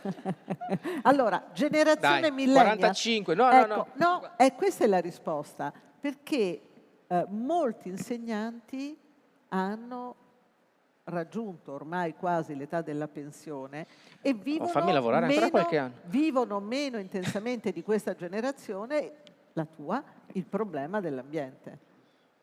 Sì, questo è... Infatti è uno dei temi della scuola italiana, avere più giovani insegnanti e convincere i laureati che l'insegnamento è bellissimo. Mi fermo, mi blocco, va bene. E vado, siccome qui invece al Sea Summit la voce dei giovani vogliamo sentirla, Sara Segantini, poi torniamo al sondaggio, ma mi piace l'idea di interrompere e di far parlare anche chi commenta e chi rimane come me colpito da questi dati. Come è nata la tua partecipazione a Friday for Future e che cosa pensi, ti chiedo soltanto intanto per cominciare un primo commento, sul fatto che il 79% dei ragazzi di questa regione considera l'ambiente come il top delle sue preoccupazioni, più sensibilmente che in altre regioni. Come è nato? Allora, aspetta. Si sente? Sì, adesso sì. Non ho più le maniche perché si sono consumate a forza di farmele su. Perché abbiamo passato anni, e non siamo i primi, perché ricordo sempre, siamo figli di tutte le generazioni che portano avanti queste lotte da decenni, non è che abbiamo scoperto l'acqua calda. Abbiamo avuto l'occasione di farci sentire, abbiamo avuto l'occasione in un mondo in cui la parola crisi sembra aver annebbiato qualsiasi cosa, il lavoro, il futuro, la speranza, di costruire relazioni, di costruire Da dove vieni reti. e come hai incontrato Friday for Future? Io vengo dalla Val di Fiemme, una delle valli del Trentino, fra l'altro colpita dalla famosa tempesta Vaia. Ho studiato a Trieste, all'Università di Trieste e poi alla Sissa. E ero studentessa da poco e c'era questo movimento sui media prima di tutto, no? Nato dall'estero, poi arrivato in Italia, c'era movimento fra i giovani, abbiamo detto con degli altri ragazzi delle superiori dell'università, proviamoci anche noi, abbiamo l'occasione di farci sentire, facciamolo. Abbiamo organizzato maldestramente quello che è stato il primo sciopero globale per il clima a Trieste e c'erano i ricercatori e gli scienziati dell'UGS, c'erano i nostri docenti universitari, c'erano gli insegnanti, c'erano i bambini, c'erano tutti e questo, che dire, ti dà forza, ti dà visibilità, e noi credo che abbiamo avuto nel piccolo, nel semplice, quella scintilla di sfruttare la visibilità per parlare di questi temi, invece che viceversa, come purtroppo si fa fin troppo spesso, e poi di andare avanti e di costruire amicizia, perché in un mondo che è effettivamente allo sfacelo, perché parliamo tanto, no, degli equilibri che cambiano, di quel non si può fare business as usual, ma il business as usual è già collassato, pandemie, guerre, crisi economica, arrivare alla fine del mese. Siamo alla ricerca di un nuovo equilibrio, di costruire un mondo più giusto, più equo, e questa è stata una scintilla della strada, un cambiamento di pensiero, come diceva Enrico, che io condivido pienamente. Le piccole azioni, la cosa più grande che possono fare è cambiare il nostro modo di stare al mondo, perché possiamo guardare lontano l'orizzonte, ma abbiamo bisogno di guardare anche alla fine della giornata, di passi vicini guardando lontano, quei risultati, quei cambiamenti che poi diventano modo di essere nel nostro quotidiano, nel nostro essere politici, studenti, insegnanti, spazzini, chiunque, è quello che può fare la differenza. E poi comunque è la realtà che si incarica di cambiare i nostri comportamenti quotidiani. Quante volte ci siamo sentiti dire che tenere accese tutte le luci o tenere accese inutilmente l'aria condizionata per ore nelle case degli uffici era uno spreco sconsiderato. Poi adesso arriva la crisi energetica, arrivano le bollette inimmaginabili, ciascuno nelle famiglie le riceve, e allora i cambiamenti si impongono. Allora sì che ci ricordiamo di spegnere le luci e ci ricordiamo di non accendere inutilmente l'aria condizionata. Infatti la priorità ambiente per i giovani, secondo me, segnala anche un passo avanti della nostra concezione, nel senso che ambiente in questo momento storico è tutto, è diritti umani, è pace, è lavoro, è scuola, ed educazione. E questo concetto, che lo vediamo perché nelle analisi della campagna elettorale, ultimo, in extremis, dopo l'ambiente, l'unica cosa dopo l'ambiente era la scuola, l'istruzione e i trasporti pubblici. Quindi questa capacità di sintesi e di dire ambiente vuol dire presente, prima ancora che futuro, e danno la priorità all'ambiente prima del lavoro, perché se collassiamo del lavoro, cosa ce ne facciamo? A me una sola cosa dispiace, torno brevemente da Galliano perché il professore, poi completiamo il nostro sondaggio. A me una sola cosa dispiace è che per farsi sentire i ragazzi debbano rinunciare a una giornata di scuola, perché mi dispiace, perché le giornate di scuola e di insegnamento sono preziose, perché recuperarle poi è un problema, e perché sostanzialmente perdere un giorno di scuola è un danno che uno studente fa a se stesso, ed è sempre, come dire, relativamente, insomma, di manifestazioni ne abbiamo fatte tante per tanti anni. Adesso forse si potrebbero trovare dei mezzi diversi. Guarda, io non so se... Nel senso che sono stato al Fridays for Future della mia città e ti posso dire che stare lì in mezzo, io ho avuto la sensazione che non solo non fosse una giornata persa di scuola, non persa, ma che fosse proprio una giornata di vera scuola, nel senso che si vedeva anzi 5 ore, 6 di educazione civica. L'insegnamento più grande che c'è da giornate come queste è che la politica è prima di tutto partecipazione. Metterci il corpo, portarlo da qualche altra parte, in questo caso in piazza, colorarsi la faccia, dire delle cose sui cartelloni è educazione civica, esprimere un pensiero. E quindi io sono stato molto felice di quando sono stati indetti questi scioperi, no? Per il clima, che in realtà io non li ho vissuti appunto come degli scioperi. Felice perché la mia generazione, lo dico con grande autocritica, non le ha fatte davvero queste cose. Noi abbiamo occupato la scuola così, ma in realtà il grosso, cioè le occupazioni degli anni 90, io sono di quella generazione lì, erano occupazioni un po' per occupare la scuola, ma non per far sentire la tua voce. Invece questi ragazzi, queste adesso ragazze... c'è una preoccupazione vera. In questo caso sì. Negli anni 90 c'era ancora, come dire, tutto molto roseo davanti a noi. Riprendiamo il nostro sondaggio e vediamo che cosa altro ci raccontano i 400 che avete intervistato. Volentieri, anche se per certe cose ci avete spoilerato, perché molte volte cose le avete già anticipate, ma in effetti fa piacere vedere che poi i ragazzi ci hanno raccontato la stessa cosa. E rispetto a poi quello che è in realtà l'approccio, anche l'approccio al lavoro, il fatto che oggi il clima sia al primo posto, l'abbiamo visto, scusate, torno indietro, in realtà è perché anche, ma ce l'avete raccontato voi, ma non voglio anticipare, domani avremo un secondo appuntamento in cui racconteremo i dati e parleremo di lavoro. In realtà è proprio cambiato anche l'approccio al lavoro dei ragazzi, no? I ragazzi oggi hanno un modo di intendere il lavoro che è completamente diverso dalle nostre generazioni e quindi rispetto al lavoro mettono davanti altri valori. Il lavoro serve per vivere, il lavoro ha senso nel momento in cui soddisfa quel bisogno di completezza e quel bisogno di conoscenza che avete. Oltre ovviamente c'è un tema economico, ma oggi non basta più, non si mettono più in discussione alcuni valori solo per i puri fini economici di lavoro. E questo è un grandissimo passo avanti, anche perché oggi i ragazzi hanno la capacità di reinventarsi, cosa che probabilmente noi non avevamo o avevamo paura di fare. E quindi in questo senso sì, c'è questa dicotomia, ma in realtà c'è una profonda convergenza, per cui le due cose devono coesistere in maniera sostenibile.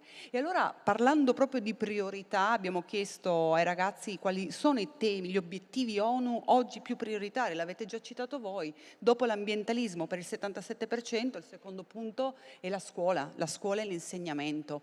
E poi tutto il tema dei diritti, delle uguaglianze, la parità di genere tra uomo e donna 66%, è il terzo tema considerato più prioritario da tutti i giovani, e poi gli altri temi di parità di diritti delle persone omosessuali, diritti LGBT, 48% e poi il 48% ci racconta che è assolutamente prioritaria la spinta all'innovazione tecnologica e digitale. Il Paese deve andare avanti per innovarsi e per poter perseguire anche tutto quello che è il tema della sostenibilità. Ma se noi immaginassimo l'Italia, lo dico anche al Presidente Fico e a coloro che ci stanno seguendo e hanno più di 17 anni, ma se noi immaginassimo un'Italia che segua questi principi, no? Un'Italia tra 20 anni, con questi principi, no? Gestita da persone che rimangano fedeli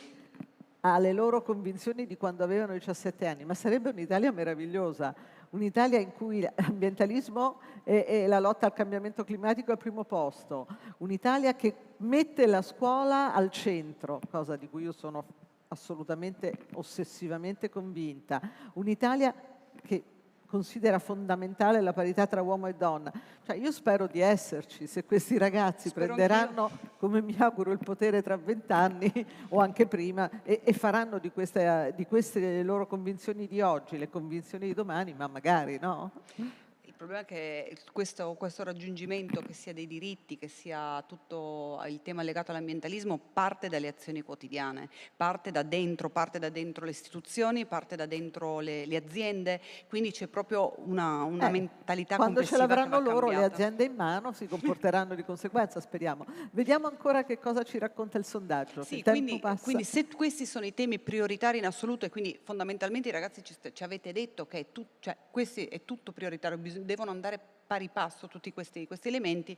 Quando abbiamo chiesto per il futuro quali sono i 3 obiettivi che sono più importanti in assoluto, vedete lì non c'è dubbio, la lotta al cambiamento climatico è la prima in assoluto, 34%, citavamo il confronto con gli adulti, più 12 rispetto a quello che ci hanno detto gli adulti, che per esempio mettono davanti sicuramente più temi di parità, magari gli adulti mettono avanti più temi di parità, perché magari in questo caso sono più la discriminazione di genere, magari più vissuta dalle generazioni più avanti, o più i temi economici in assoluto. Andiamo avanti perché il tempo scorre. Assolutamente, quindi i giovani ci dicono che bisogna agire per cambiare la società. E per cosa bisogna lottare? Ci dicono i giovani: il clima in assoluto. Quindi confermiamo quello che abbiamo visto, e facendo una molto libera citazione di un moderatore che ci sarà domani, è come dire: l'ambientalismo senza lotta di fatto è giardinaggio. Quindi i giovani vogliono lottare, e vogliono lottare sostanzialmente mettendosi prima di tutto loro in gioco, perché con le piccole azioni quotidiane, ma l'avete già detto, si fa poco, ma si inizia a cambiare il sistema, perché da lì bisogna partire, ci crede oltre il 70% dei giovani, addirittura il 76% dei giovani in Friuli Venezia Giulia. E abbiamo parlato di Fridays for the Future, quindi chiudiamo con questo, abbiamo chiesto che cosa ne pensano, quindi quella è la condivisione di questi valori. Beh, direi oltre l'80% dei giovani in Italia si sente completamente vicino ai valori che esprime Fridays for the Future, contro il 72% degli adulti. In realtà ci ha stupito questo dato abbastanza alto degli adulti, però sappiamo anche sicuramente che l'adesione c'è, addirittura totale e completa per oltre quasi il 60% dei ragazzi. Grazie. Grazie Alessandra, grazie per questo viaggio nel pensiero di chi comunque avrà responsabilità domani. Vogliamo aggiungere un commento finale? Prego, Sara Segantini ed Enrico Gagliano. Ma grazie per tutte le testimonianze, oserei dire, di questo pomeriggio, che portano a una volontà di fare, no? La strada, c'è la volontà di farla, il punto è che siamo troppo lenti.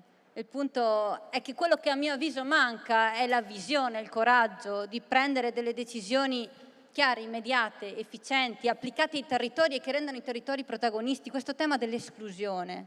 Io sto girando l'Italia adesso per lavoro dal nord al sud e più si va a sud, più è percepita la mancanza totale di ascolto e più si scende nelle fasce di età, più questo è alto. La popolazione è frustrata, inascoltata, si sente non rappresentata e questo è grave perché sì le piccole azioni, ma se non c'è un'alleanza concreta con le istituzioni che conquistino nei fatti la fiducia delle persone e uniscano le parole a una realtà oggettiva, questi sogni restano solo sogni. Lo diceva Martin Luther King, per fare la realtà c'è bisogno di sognare insieme, nel piccolo e nel grande. Quindi proviamoci, anzi riusciamoci. Grazie. Grazie Sara.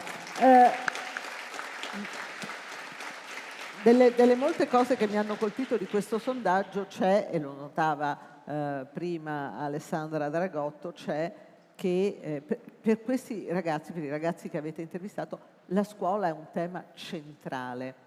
Ora, abbiamo parlato di questa campagna elettorale che si è appena conclusa, nonostante io mi sia sforzata sia nelle trasmissioni radiofoniche che conduco su Radio 24 che su Sky TG24 di fare sempre una domanda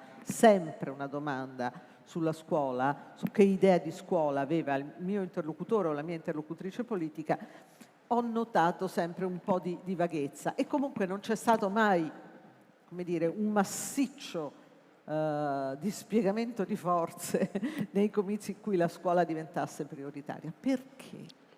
Ecco, a proposito di scuola adesso sono emozionato perché io sto parlando e là c'è un mio professore dell'università di nome Umberto Galimberti e quindi mentre parlo c'è lui e adesso sale l'ansia da prestazione.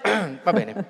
Allora, sì, si sono accorti, ci stiamo accorgendo tutti di quanto è importante. C'è questo scollamento particolare che ti spiego. Se tu in classe usi la parola politica, la faccia che ti fanno i ragazzi è questa. Ecco, sì. La sentono come una parola lontana, distante da loro, come se fosse qualcosa che non li riguarda. Infatti il primo sondaggio, no, diceva appunto che si sentono esclusi dalla partecipazione, ma occhio però, non appena tiri fuori un articolo di giornale dove si parla di diritti LGBT, di aborto, pena di morte e altri argomenti di questo tipo, iniziano le lotte intestine selvagge, cioè si strappano i vestiti perché per la passione che ci mettono nella discussione, la voglia anche di andare a cercare le risposte. Quindi in realtà a noi spesso i politici dicono, o delle voci sento dire, non si deve fare politica a scuola.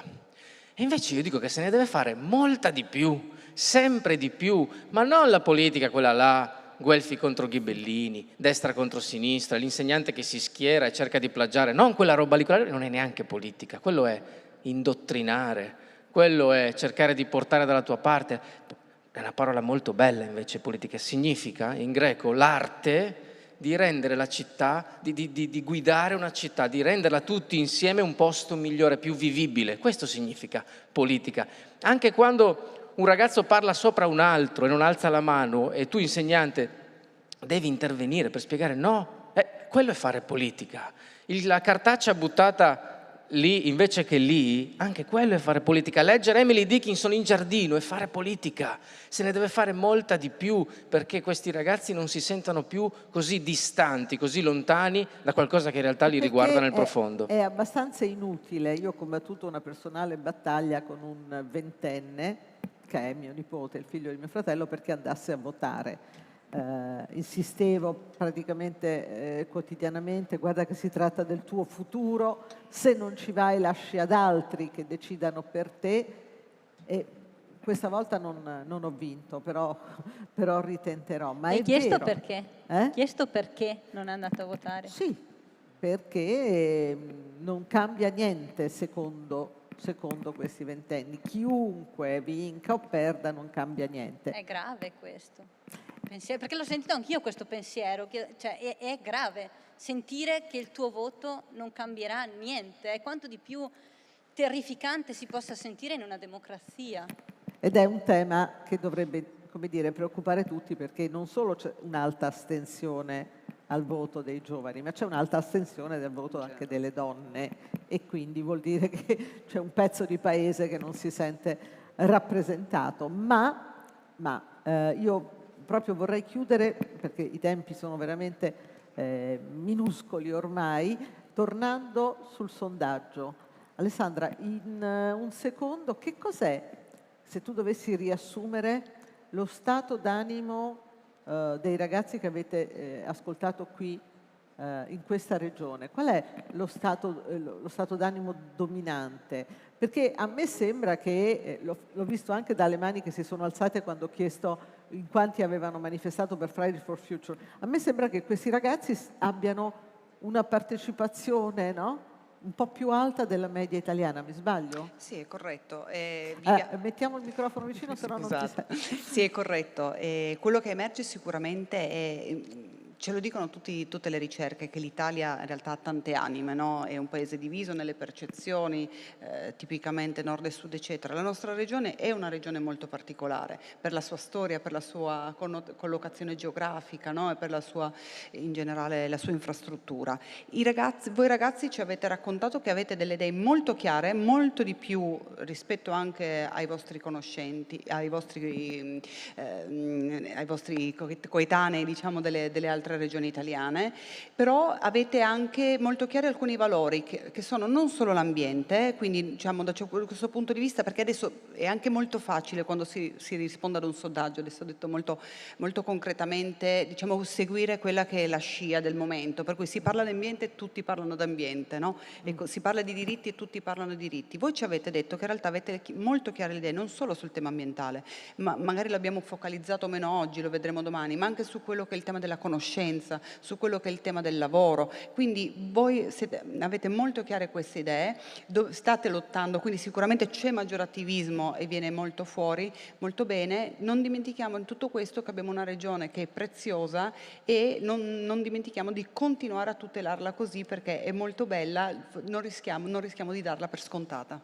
Grazie ad Alessandra Dagotto, Head of Research di SVG, a Enrico Galliano, insegnante e scrittore, a Sara Segantin, scrittrice e cofondatrice di Fridays for Future. Adesso ci vediamo l'ultima parte del video che ci ha mandato l'economista e giornalista Raj Patel, e poi c'è l'ultima parte che, come vi dicevo, è abbastanza unica.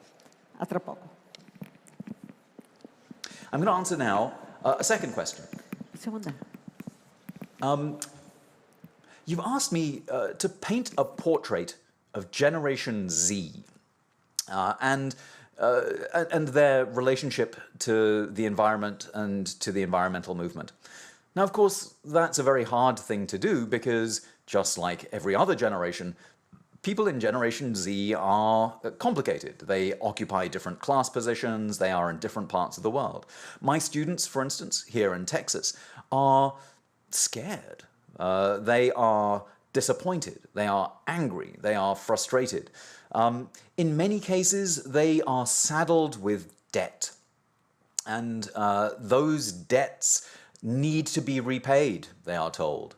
And because of these debts, they need to go through university, and then they must get a good job, if they can find one, and they must hope that, that there will be housing for them, that they must hope that there is a planet for them.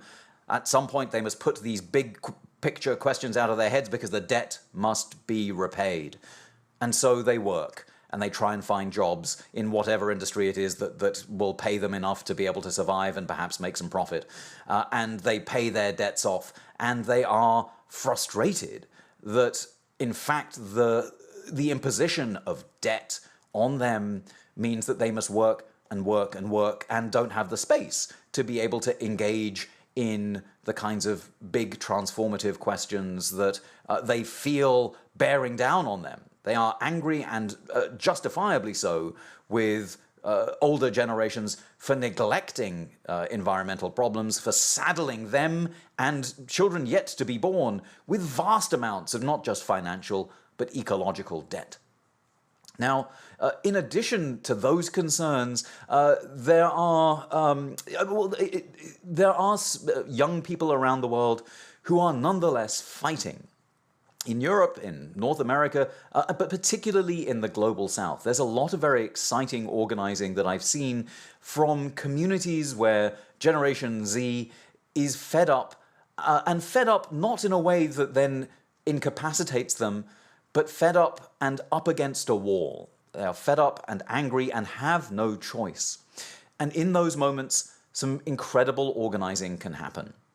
And I think of, for example, the shack dweller movement in South Africa, and movements of young people across the world taking on not just climate change, but inequality, racism, patriarchy. All of these questions happening at the same time can be addressed simultaneously by widespread organizing. And you may say, well, how do they do that? Where do they find the hope? And I think this is the interesting question and the interesting challenge for us here in the global north, because we all feel like we want hope to be able to survive, hope to be able to continue.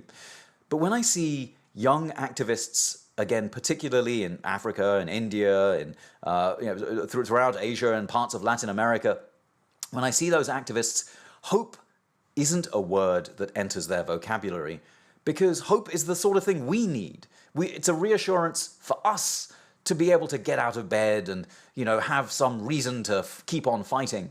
But for those activists, hope doesn't enter into the equation. There is no hope or hope not. There is just do, because so much of their lives is dependent on the success of their organizing efforts to combat climate change and inequality and the environmental crisis.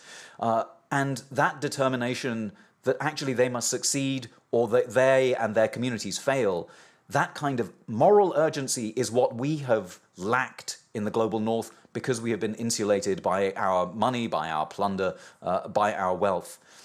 And that, I think, is the lesson, particularly from the global south, particularly from young activists, that I hope we might be able to sit with at Barcolana, to understand that our delay in organizing, in transforming the way that we consume, the way that we distribute, the way that we produce, every day that we delay is a theft from that generation.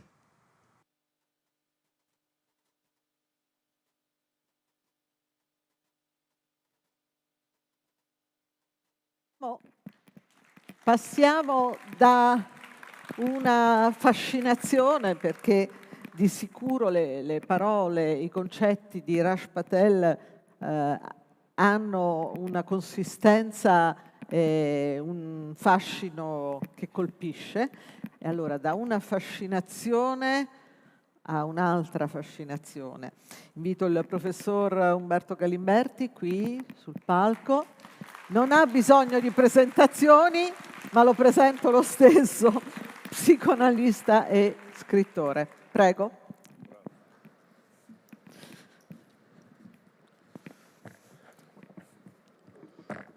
Buonasera. Allora, l'uomo nell'età della tecnica vuole smontare un'idea abituale che abbiamo in testa, secondo cui la tecnica è uno strumento nelle mani dell'uomo. Una volta era così, quando la tecnica era modesta. Oggi non è più così, perché la tecnica è diventata un mondo. e il concetto di mondo è radicalmente diverso dal concetto di strumento a disposizione dell'uomo.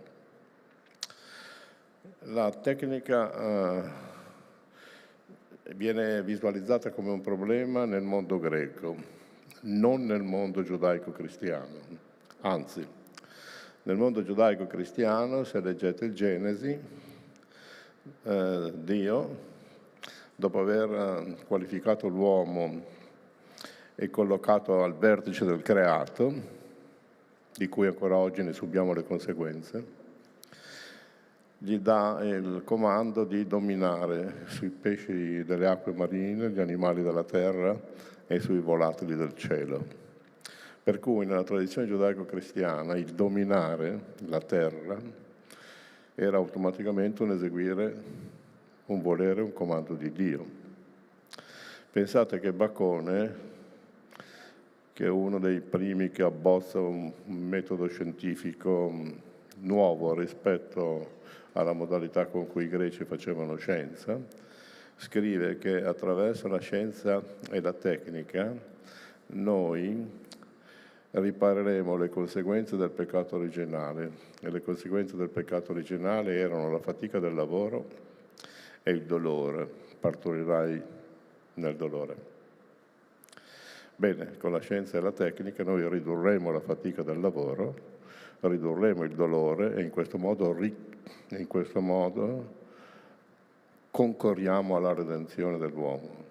Vedete come la scienza deriva radicalmente dalla cultura cristiana, perché il cristianesimo non è solo una religione, è un inconscio collettivo, è una modalità di vedere il mondo, che accomuna sia i credenti, sia gli atei, sia gli agnostici, in quella modalità di percepire il tempo scandito in un passato negativo, peccato originale, presente redenzione, il futuro salvezza. Anche la scienza pensa così, il passato è negativo, è ignoranza, il presente è ricerca, il futuro è progresso. Sotto questo profilo anche Marx è un cristiano, il passato è caratterizzato dall'ingiustizia sociale, occorre al presente far esplodere le contraddizioni del capitalismo e il futuro giustizia sulla terra. Anche Freud, che scrive un libro contro la religione, L'avvenire di un'illusione, pensa che traumi e nevrosi si collocano nel passato, nell'infanzia, terapia, guarigione. Per cui, nella mentalità di tutti noi, il futuro è sempre privilegiato. Il futuro costituisce il luogo della collocazione della speranza. In realtà la speranza, l'auspicio, l'augurio sono tutte parole della passività che originano da questa concezione secondo cui nel futuro c'è il rimedio ai mali del passato. Non è così. Ma torniamo immediatamente alla tecnica. Nel mondo greco la tecnica costituisce un problema perché i greci concepiscono la natura non come una creatura di Dio consegnata all'uomo per il suo dominio, ma come dice bene Eraclito, la natura è quello sfondo immutabile che nessun uomo, nessun Dio fece. Sempre è stata, è e sarà fuoco che si accende e si spegne secondo i ritmi del tempo. Bene, nel V secolo, prima ancora che nascesse la filosofia, si fa carico del problema della tecnica a Eschilo, in quella tragedia che porta il titolo Prometeo incatenato. E a un certo punto il coro chiede a Prometeo, che aveva donato la tecnica agli uomini, la capacità del calcolo, rendendoli da indifesi e muti padroni delle loro menti. Il coro chiede, ma dimmi, è più forte la tecnica oppure è più forte la natura e le sue leggi immodificabili? E Prometeo risponde, tecne danan che s'astenestera macro, la tecnica di gran lunga più debole, astenestera, astenia, debolezza, e di gran lunga più debole della necessità che mantiene rigorosamente, senza eccezioni, immutabili le leggi di natura. Anche Antigone, anche Sofocle nell'Antigone, dice che l'aratro fende la terra, ma la terra si ricompone dopo il suo passaggio. Anche la nave fende le acque del mare, ma la calma trasognata delle acque ricompone la quiete. Quindi la natura continua ad essere dominante rispetto alla tecnica, tutto rimane immutato. La risposta giusta, semplicemente perché la tecnica all'epoca dei Greci era una tecnica molto, molto modesta. E siccome tale è rimasta anche per tutti i secoli successivi, possiamo fare un salto di 2000 anni e arrivare nel 1500-1600, quando nasce la scienza moderna. La scienza moderna non opera come operavano i Greci. I Greci, per conoscere la natura, la contemplavano nel tentativo di catturarne le leggi e costruire una città secondo natura e una conduzione della vita secondo natura. 1600, con Cartesio, Galileo, succede invece una rivoluzione radicale che consiste esattamente in questo. Dicono costoro: non facciamo come i greci che si limitano a contemplare la natura. Noi, uomini, e naturalmente uomini di scienza, formuliamo delle ipotesi, sottoponiamo le nostre ipotesi all'esperimento e se l'esperimento riesce assumeremo le nostre ipotesi come leggi di natura. Il capovolgimento è radicale. Kant 2 secoli dopo ne parlerà come di una rivoluzione copernicana. E come Copernico ha ipotizzato che sia la Terra a girare intorno al Sole e non il Sole intorno alla Terra, alla stessa maniera dice Galileo e Torricelli, e cita proprio questi due italiani, hanno ipotizzato che si debbano assumere come leggi di natura le ipotesi verificate con l'esperimento, ipotesi formulate dall'uomo. A questo punto l'essenza dell'umanesimo non è nelle umane littere, non è nel De Dignitate Hominis di Lorenzo Valla. L'essenza dell'umanesimo è la scienza, perché con la scienza l'uomo diventa, lo dice bene Cartesio, maître et possesseur du monde, signore e padrone del mondo. Questa è l'essenza dell'umanesimo. Ripeto il modello, si anticipano delle ipotesi, si sottopongono le ipotesi che gli uomini di scienza hanno formulato e se l'esperimento riesce si assumono queste ipotesi come leggi di natura. Leggi eterne no, finché non se ne trovano di più esplicative, di più comprensive.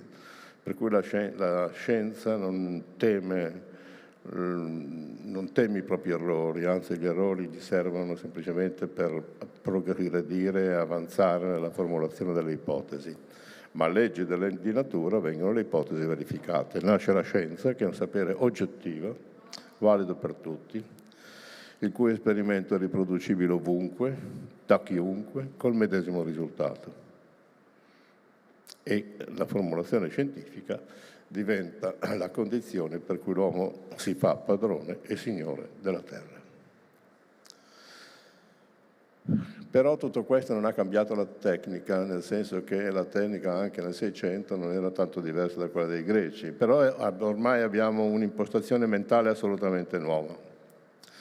Dobbiamo aspettare 2 secoli successivi, quando Hegel, in un libro di logica, scrive 2 cose molto importanti. Primo, la ricchezza delle nazioni non è nei beni, dice Hegel, come aveva detto Adam Smith 40 anni prima, in quel libro intitolato Sull'origine e la natura della ricchezza delle nazioni.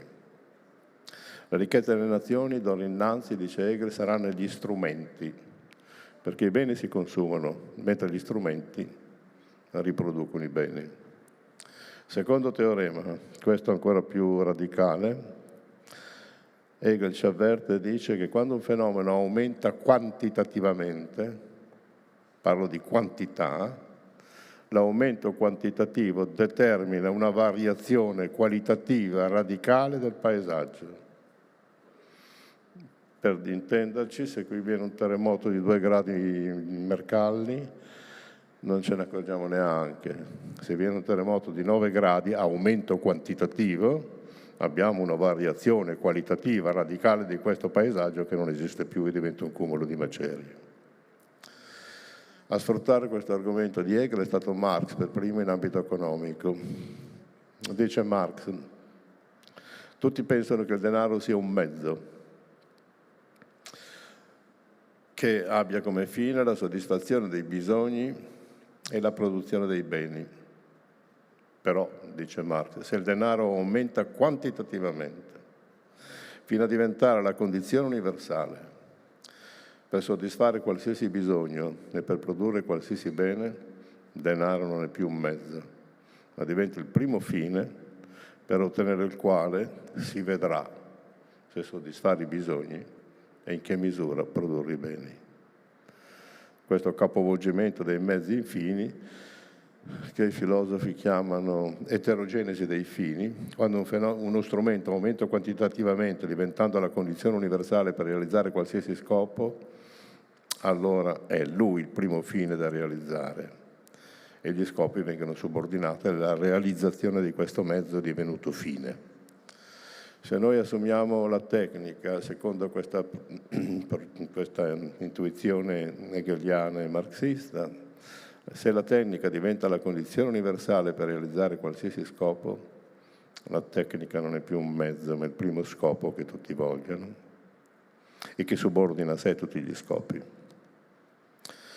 Non so se vi siete mai chiesti perché l'Unione Sovietica è crollata nel 1989 invece che nel 1960. Perché nel 1960 la tecnica sovietica sopravanzava la tecnica del suo antagonista, che era il capitalismo americano. Quelli vecchi come me si ricorderanno che nel 1960 il primo Sputnik nello spazio è stato lanciato dai sovietici quando gli americani non erano ancora in grado di farlo. E allora il fine, che era l'egemonia comunista, reggeva.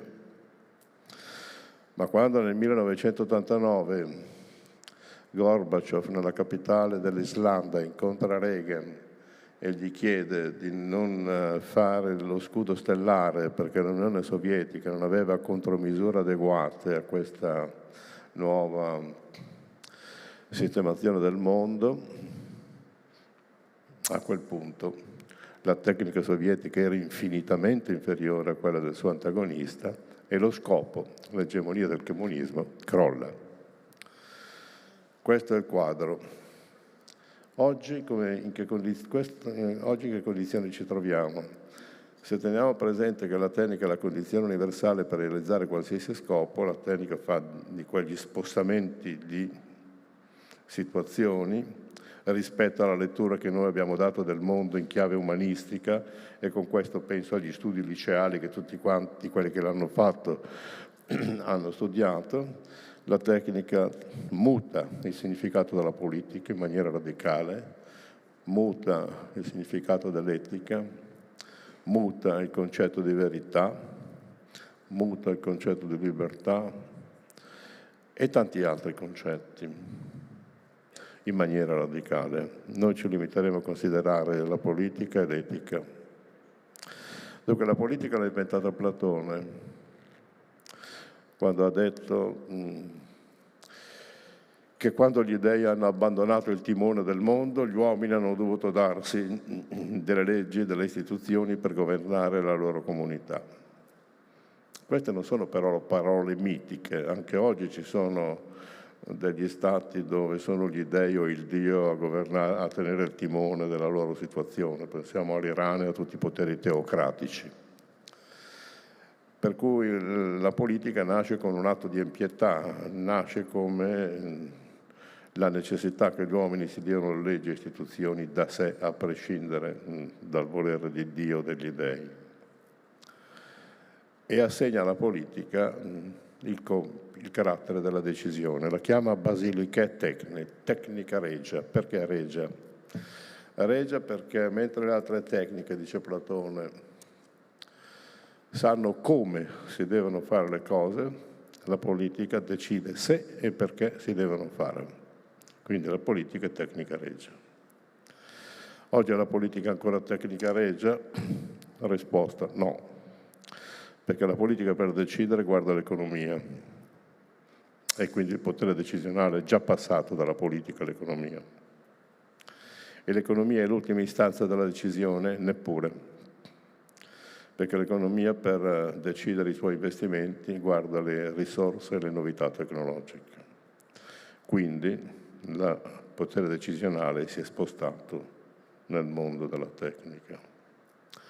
Solo che la tecnica non tende a uno scopo, non apre scenari di senso, non dischiude orizzonti di salvezza, non redime, non dice la verità. La tecnica funziona e il suo funzionamento è diventato la forma del mondo.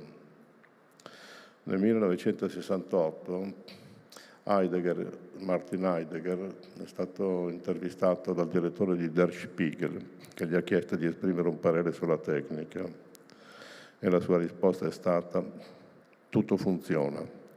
Questo è inquietante, che tutto funziona e che il funzionare determinerà un ulteriore funzionare. E poi Heidegger dice al direttore di Der Spiegel: non so se lei si è impressionato quando gli uomini sono stati sulla Luna.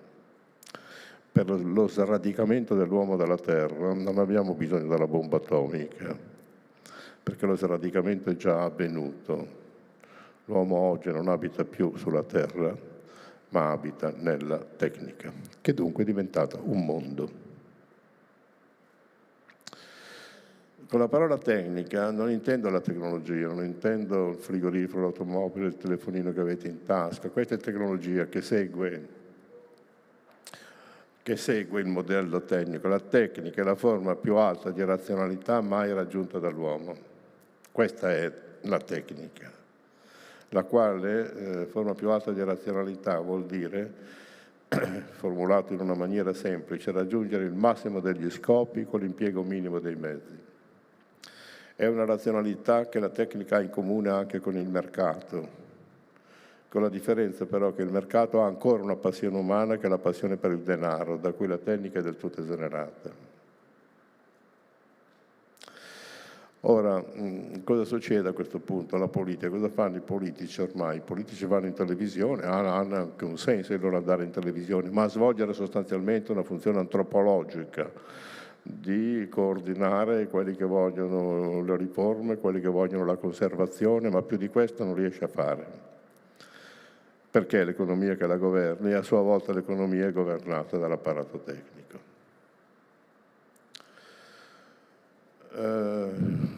Non abbiamo più bisogno neanche di scioperi per le rivendicazioni sociali, perché la tecnica è una sequenza di microapparati tutti ben incatenati, dove è sufficiente l'astensione di un piccolo segmento di una catena tecnologica per bloccare tutta la catena. Non so se i controllori di volo di Linate si astengono dal lavoro, è sufficiente 10 persone per fermare tutti i voli in Italia.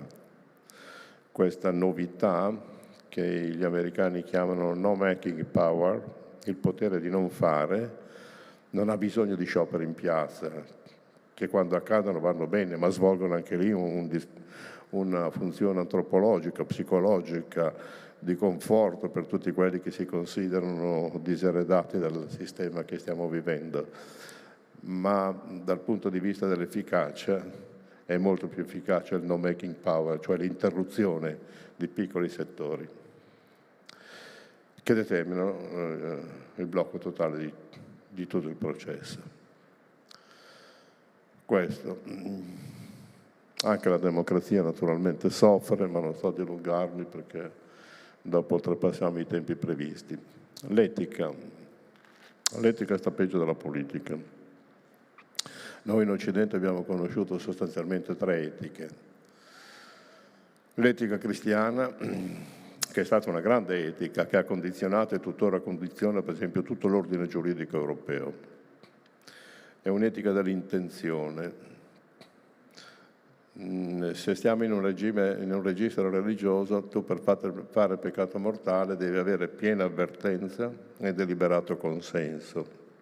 Cioè perché la tua azione venga considerata colpa mortale, devi essere consapevole di compierla e devi volerla compiere. tutte queste cose si inseriscono in interioritate hominis, nell'interiorità dell'uomo. L'ordine giuridico europeo è l'esatta applicazione di questo modellino e infatti si considera colpevole chi compie un'azione criminosa volendola compiere, mentre se mi capita di ammazzare qualcuno senza volerlo, il mio delitto è colposo, oppure è intenzionale, oppure preterintenzionale. Vedete questa logica dell'intenzione? Questa logica dell'intenzione nell'età della tecnica non serve proprio più a niente, perché sapere che intenzione avevano Fermi oppure Oppenheimer quando hanno inventato la bomba atomica non è di nessun interesse.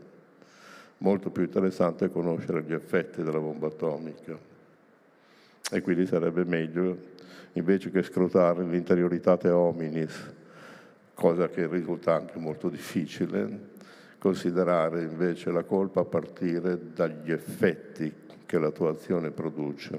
Ma a questo penserà Max Weber nei primi anni del Novecento.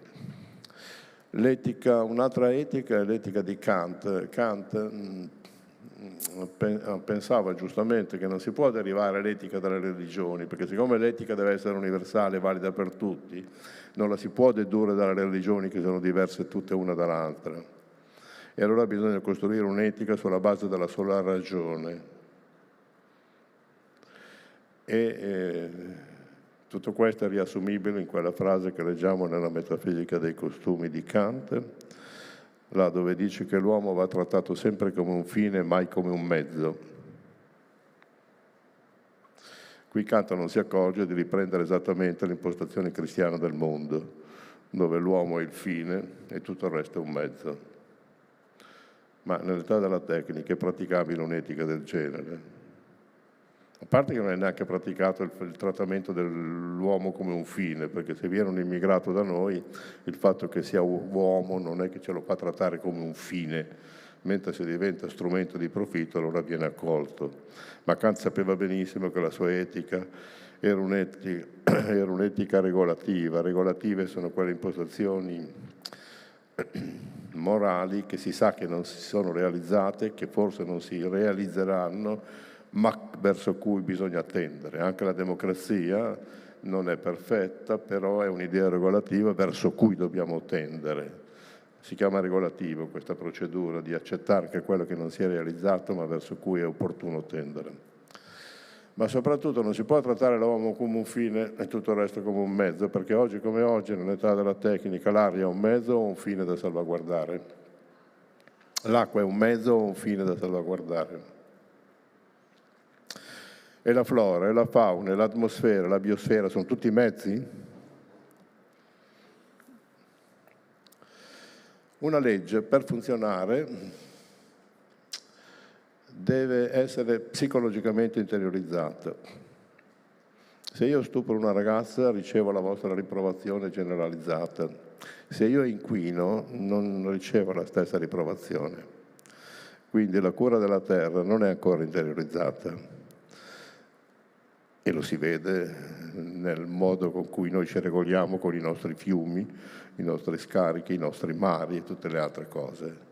E se non sono interiorizzate a livello di psicologia collettiva, le leggi non funzionano.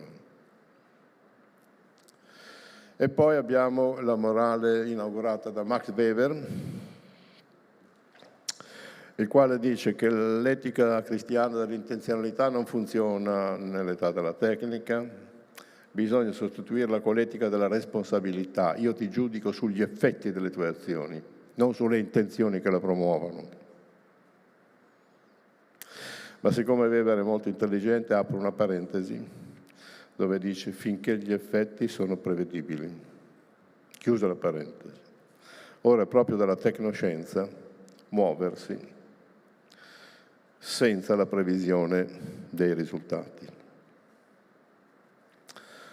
Quando in occasione del pagamento delle tasse sentite tutti gli inviti a dare il 5 per 1000 a questo e quest'altro in vista di per la ricerca sul cancro, fanno bene a esprimersi così, perché sanno che noi pensiamo in maniera finalistica, cioè il cancro, allora per trovare il rimedio al cancro bisogna fare ricerca e quindi sosteniamo la ricerca e qui si ferma la nostra mente, ma una ricerca è tutta una cosa afinalizzata.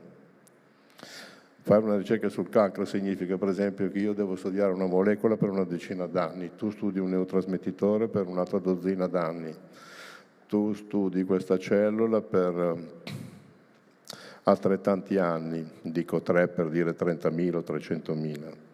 Quando dalla convergenza di questi studi salta fuori qualcosa di interessante, questo non è il fine della ricerca, ma è l'effetto di procedure riuscite. Questo è molto importante tenere presente, perché questo significa che l'operatività delle tecnoscienze è un'operatività afinalizzata e non dobbiamo scambiare i risultati con i fini che la ricerca si era preposta. Chi frequenta i laboratori, adesso abbiamo fatto un esempio di biologia, ma chi frequenta i laboratori queste cose le sa, ma non le sappiamo noi, perché non li frequentiamo i laboratori scientifici. E allora ci troviamo ancora da capo, se gli effetti della tecnoscienza non sono prevedibili, ci troviamo di nuovo ad operare a mosca cieca, tant'è che oggi la nostra capacità di fare, dal punto di vista tecnologico, la nostra capacità di fare oltrepassa di gran lunga la nostra capacità di prevedere gli effetti del nostro fare. Vogliamo gli organismi geneticamente modificati? Che ne sappiamo degli effetti? Non lo sappiamo ancora. Oppure possiamo distruggere già oggi la Terra 20.000 volte, con tutti gli arsenali atomici che ci sono nel mondo. Questo però non impedisce che nei laboratori nucleari si cerchi un miglioramento della bomba atomica. Che significa questo comparativo? Non ci basta poter distruggere la Terra 20.000 volte. Cosa vuol dire migliorare lo stato attuale della bomba? Questo vi sta a dire che la tecnica non si muove in vista di scopi. Di lei si potrebbe dire quello che Nietzsche diceva della volontà di potenza. Cosa vuole la volontà di potenza? Vuole se stessa. Cosa vuole la tecnica? Il suo autopotenziamento, perché tutti vogliono la tecnica.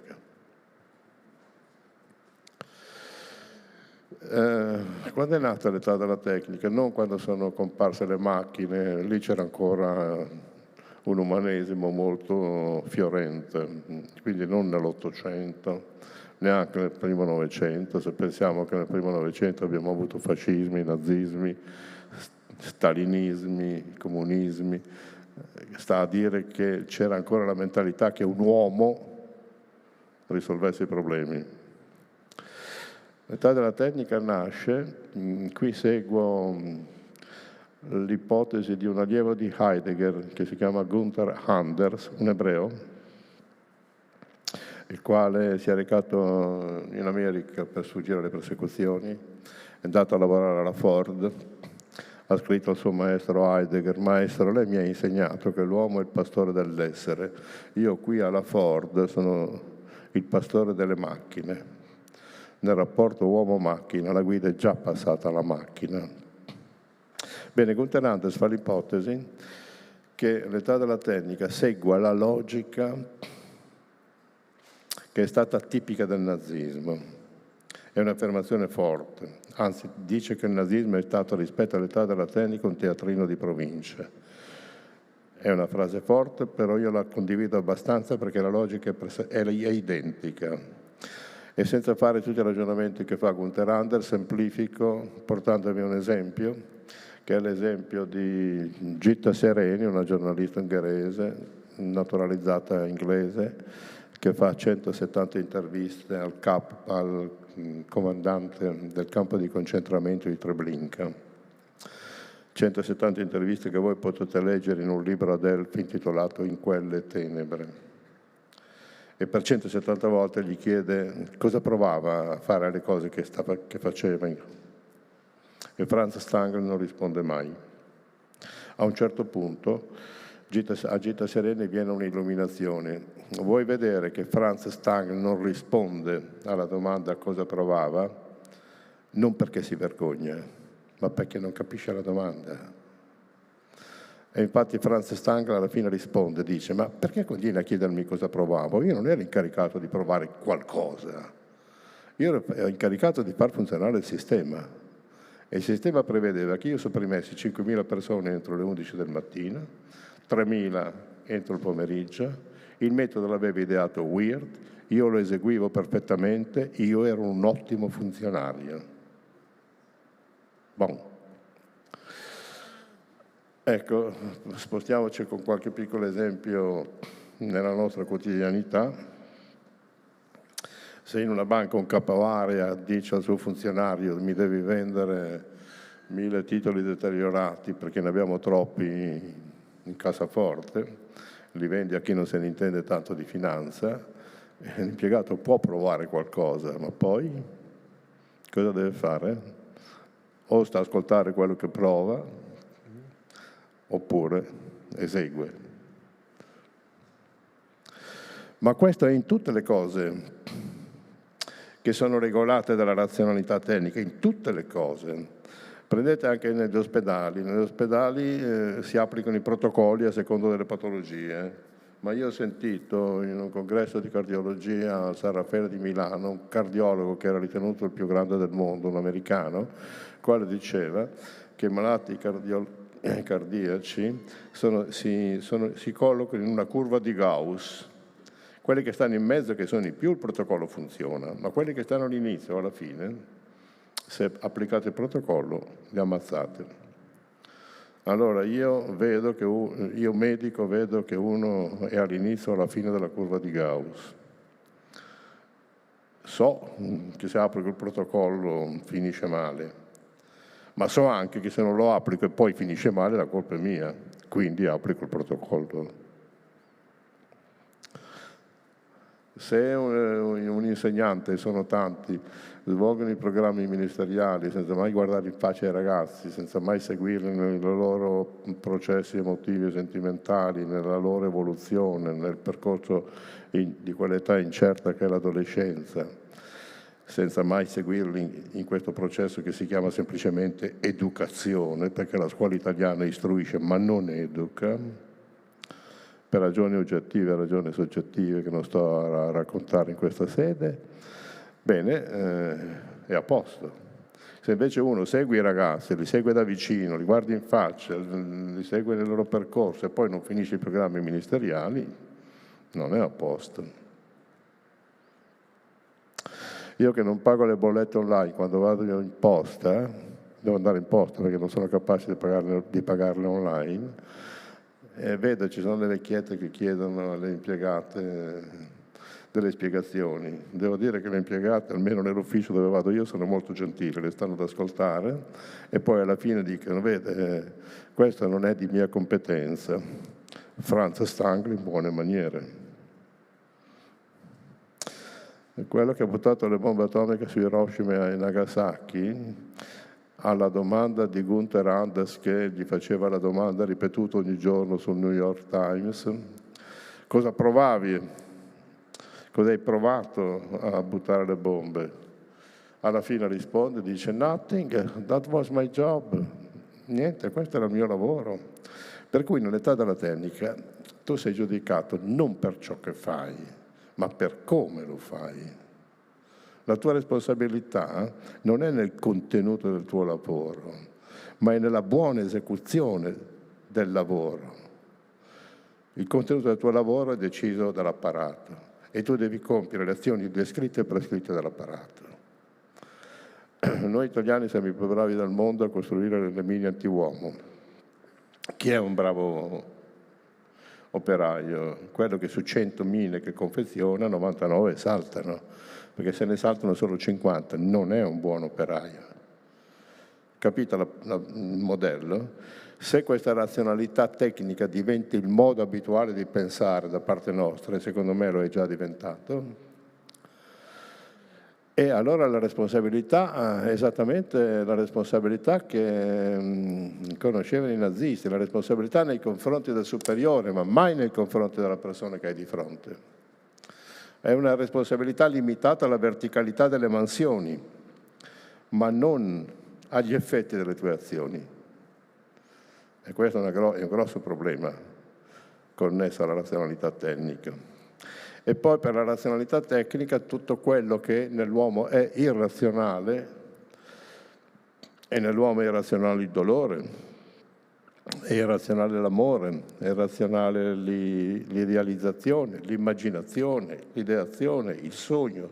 Tutte queste figure sono vissute come elemento di disturbo e quindi devono essere messe da parte, contenute e possibilmente tacitate. Ma se noi togliamo all'uomo tutte queste parti, cosa abbiamo a che fare? Abbiamo a che fare con dei robot che sono bravi a eseguire alla perfezione le azioni descritte, prescritte dall'apparato di appartenenza. L'informatica poi in questo ci ha portato a livelli sublimi. Perché l'informatica cosa fa? Studia bene i nostri microcomportamenti, i microbisogni, i microdesideri, li organizza nei big data, li consegna a un logaritmo, un algoritmo, e questo algoritmo cosa dice? Dice chi noi siamo? No, dice a cosa serviamo noi. E quindi c'è uno spostamento dalla nostra identità alla nostra funzionalità. Del resto i valori della tecnica sono efficienza, funzionalità, produttività, velocizzazione del tempo. Siamo già arrivati a una velocizzazione del tempo che ha oltrepassato la misura della psiche umana. Non siamo all'altezza della velocizzazione del tempo richiesta dai telefonini e dal computer. E non è un caso che noi italiani che viviamo con il sole, che per noi è più presente che nei paesi nordici, che mangiamo bene, che parliamo e parlare fa bene, poi dopo salta fuori che il 55% di noi italiani fa uso di psicofarmaci. E se non bastano quelli, c'è anche la cocaina, per essere sempre up to date, sempre all'altezza delle situazioni. Questi sono sguardi che dobbiamo gettare sull'età della tecnica. Andando a scuola una volta a portare il mio nipotino, una signora mi ha riconosciuto e mi ha chiesto: professore, c'è il mio bambino che fa la quarta elementare, vuole uno smartphone. E dico, glielo dia. Ma come? Perché dice questo? Perché non è che se non glielo dà lo priva di uno strumento tecnico, se non glielo dà lo priva della socializzazione. La tecnica è già entrata nella società, ci fa comunicare con i telefonini, con i computer. La relazione vis-à-vis è molto mortificata da questa relazione che noi abbiamo attraverso gli schermi e attraverso i telefoni. Heidegger, che avendo frequentato il nazismo non poco, e quindi avendo capito la logica nazista, di scrivere nel 1952: inquietante non è che il mondo si risolve in un unico enorme apparato tecnico. La cosa più inquietante è che non siamo ancora affatto preparati a questa radicale trasformazione del mondo. Ma ancora più inquietante è che non abbiamo un pensiero alternativo al pensiero capace solo di far di conto, denken als rechnen, pensiero calcolante. Non abbiamo un pensiero alternativo. E quindi finiamo per non capire più che cosa è bello, che cosa è vero, che cosa è giusto, che cosa è buono, e finiamo col capire che cosa è utile, che cosa è funzionale, che cosa è efficace. La stessa parola verità, che una volta era sistemata nei cieli o nell'interiorità degli uomini, oggi viene misurata sull'efficienza. Vero è ciò che ha successo, e ciò che fallisce non aveva i presupposti di riuscire, quindi non era vero. Questa è la situazione. Sono riflessioni che vale la pena di considerare e naturalmente usciti come siamo dalla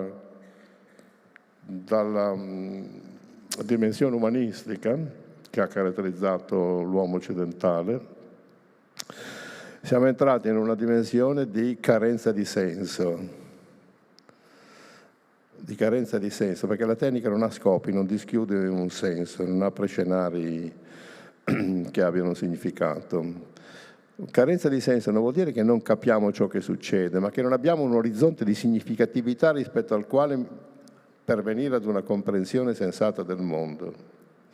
E se è vero che quando io ho cominciato a fare lo psicanalista alla fine degli anni 70, la gente veniva per ragioni emotive, sentimentali, sessuali, oggi non viene più per queste ragioni, forse anche perché il sesso è stato sdoganato, ma viene per una ricerca di senso.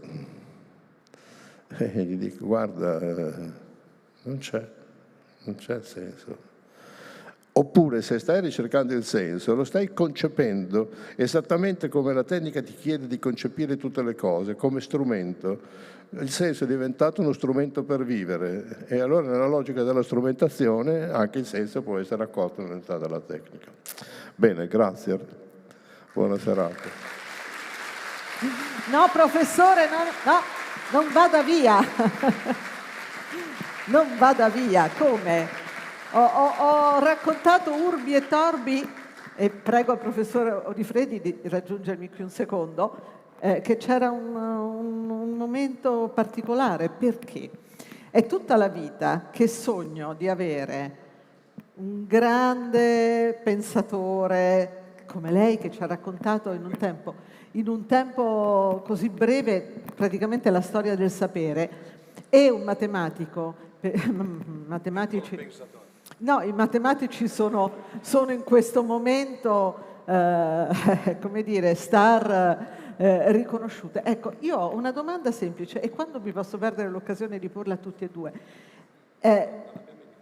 No, non avete i microfoni, ma adesso ce li portano, vero? 2 gelati di corsa. Intanto vi do così il tempo di pensare, perché non eravate preparati. Questo è davvero un fuori programma, ragazzi, sono diabolica, lo so. Guarda che lo facciamo tutti i giorni, pensare senza essere preparati. Davvero? Ecco, prego.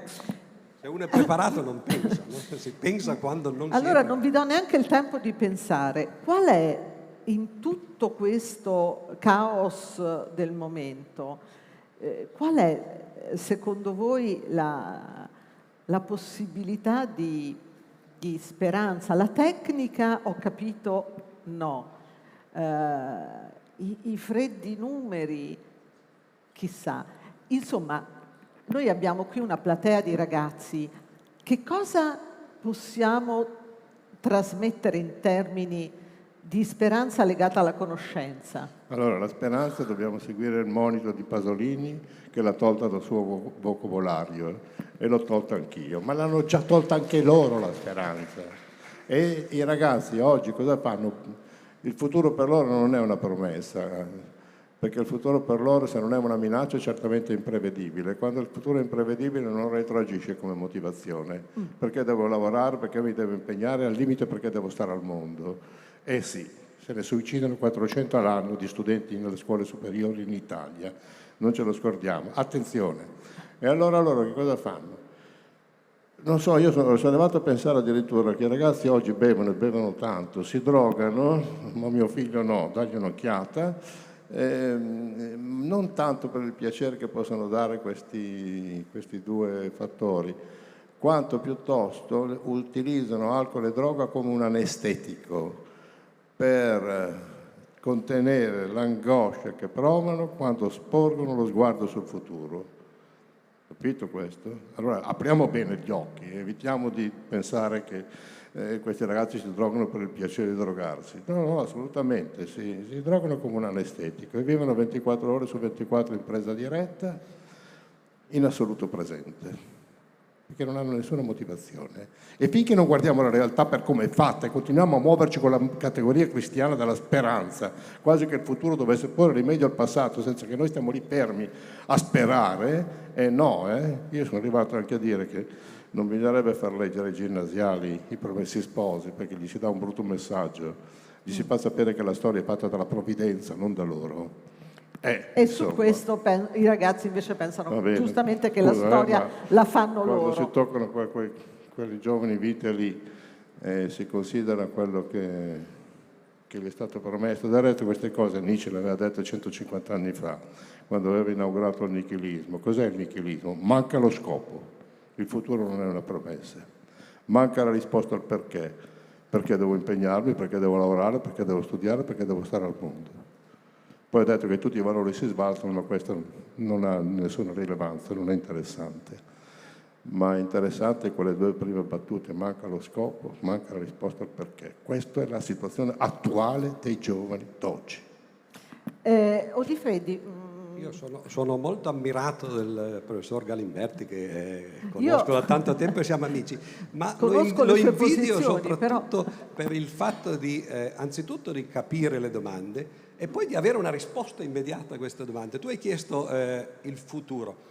Io mi chiederei, prima di rispondere, ma cosa significa futuro? Perché se non sappiamo cosa significa, è come quando, per esempio, qualcuno forse lo sa, non sono un gran credente, no, religioso, ma quando qualcuno mi dice credi in Dio, io non rispondo sì, no, non so, eccetera. Gli dico, no, momento, prima mi devi dire tu che cosa intendi per Dio e poi eventualmente io rispondo alla tua domanda. Allora, sul futuro, pensiamo un momentino, io non so, ci sono tanti giovani, eccetera, no? Magari bisognerebbe chiedere a loro che cos'è il futuro. Io mi chiedo però, il futuro, anzitutto se lo guardiamo da un punto di vista fisiologico, che è la cosa più importante per noi, no? Noi viviamo del nostro corpo, noi sappiamo che cos'è il passato, perché la natura, o Dio per chi ci crede, no? Ci ha dotato di un mezzo per ricordarlo il passato, la memoria. Noi ci ricordiamo le cose che sono passate, ma non ci ha dotato di un mezzo per vedere il futuro.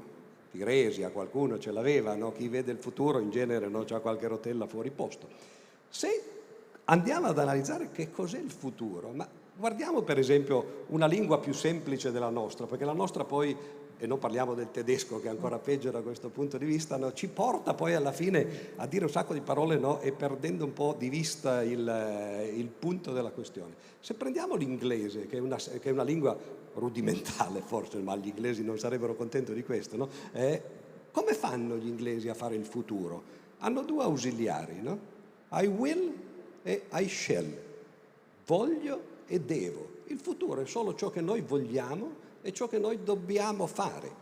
E allora da questo punto di vista è chiaro che abbiamo un futuro se abbiamo dei desideri che vogliamo realizzare e se abbiamo degli obblighi che dobbiamo in un qualche modo adempiere. Questo è il nostro futuro. A me pare che ci sia una certa circolarità in quello che ci ha detto lei, professor Galimberti, e in quello che ci ha detto lei. Credevo ci fosse un'opposizione, ma vedi, il mondo è bello perché è vario. Non sto qui a spiegare perché io ci vedo la circolarità, perché voglio adesso che il palco sia suo. Grazie, grazie molte. Grazie.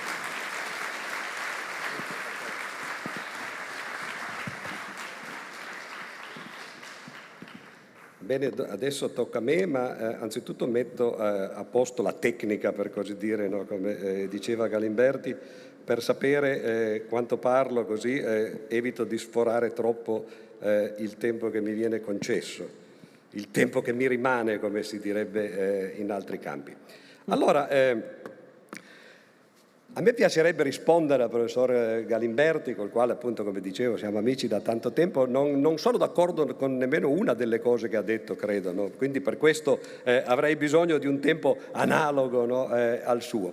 Però vorrei parlare in realtà di un altro argomento, cioè non parlare in astratto di che cosa lui ha detto della tecnica, su quale appunto non sono d'accordo, ma più che altro perché credo che vediamo la tecnica e la consideriamo in una maniera molto diversa. Esattamente come con la parola futuro, mi immagino che ciascuno di noi ha modi diversi di considerare queste cose e a seconda di come le considera pensa diversamente.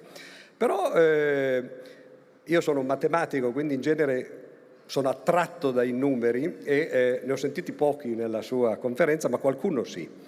E partirei proprio da un numero che lui ha dato, per esempio, a proposito delle bombe atomiche, che sono tra l'altro, come voi sapete, molto attuali al giorno d'oggi, perché c'è qualcuno che minaccia di buttarle da qualche parte, non uno soltanto, perché come sapete oggi non soltanto Putin, ma anche l'altro, il coreano del nord, no? Sta minacciando le stesse cose. Galimberti ha detto: la tecnica ormai è diventata così potente che potremmo distruggere il mondo 20.000 volte.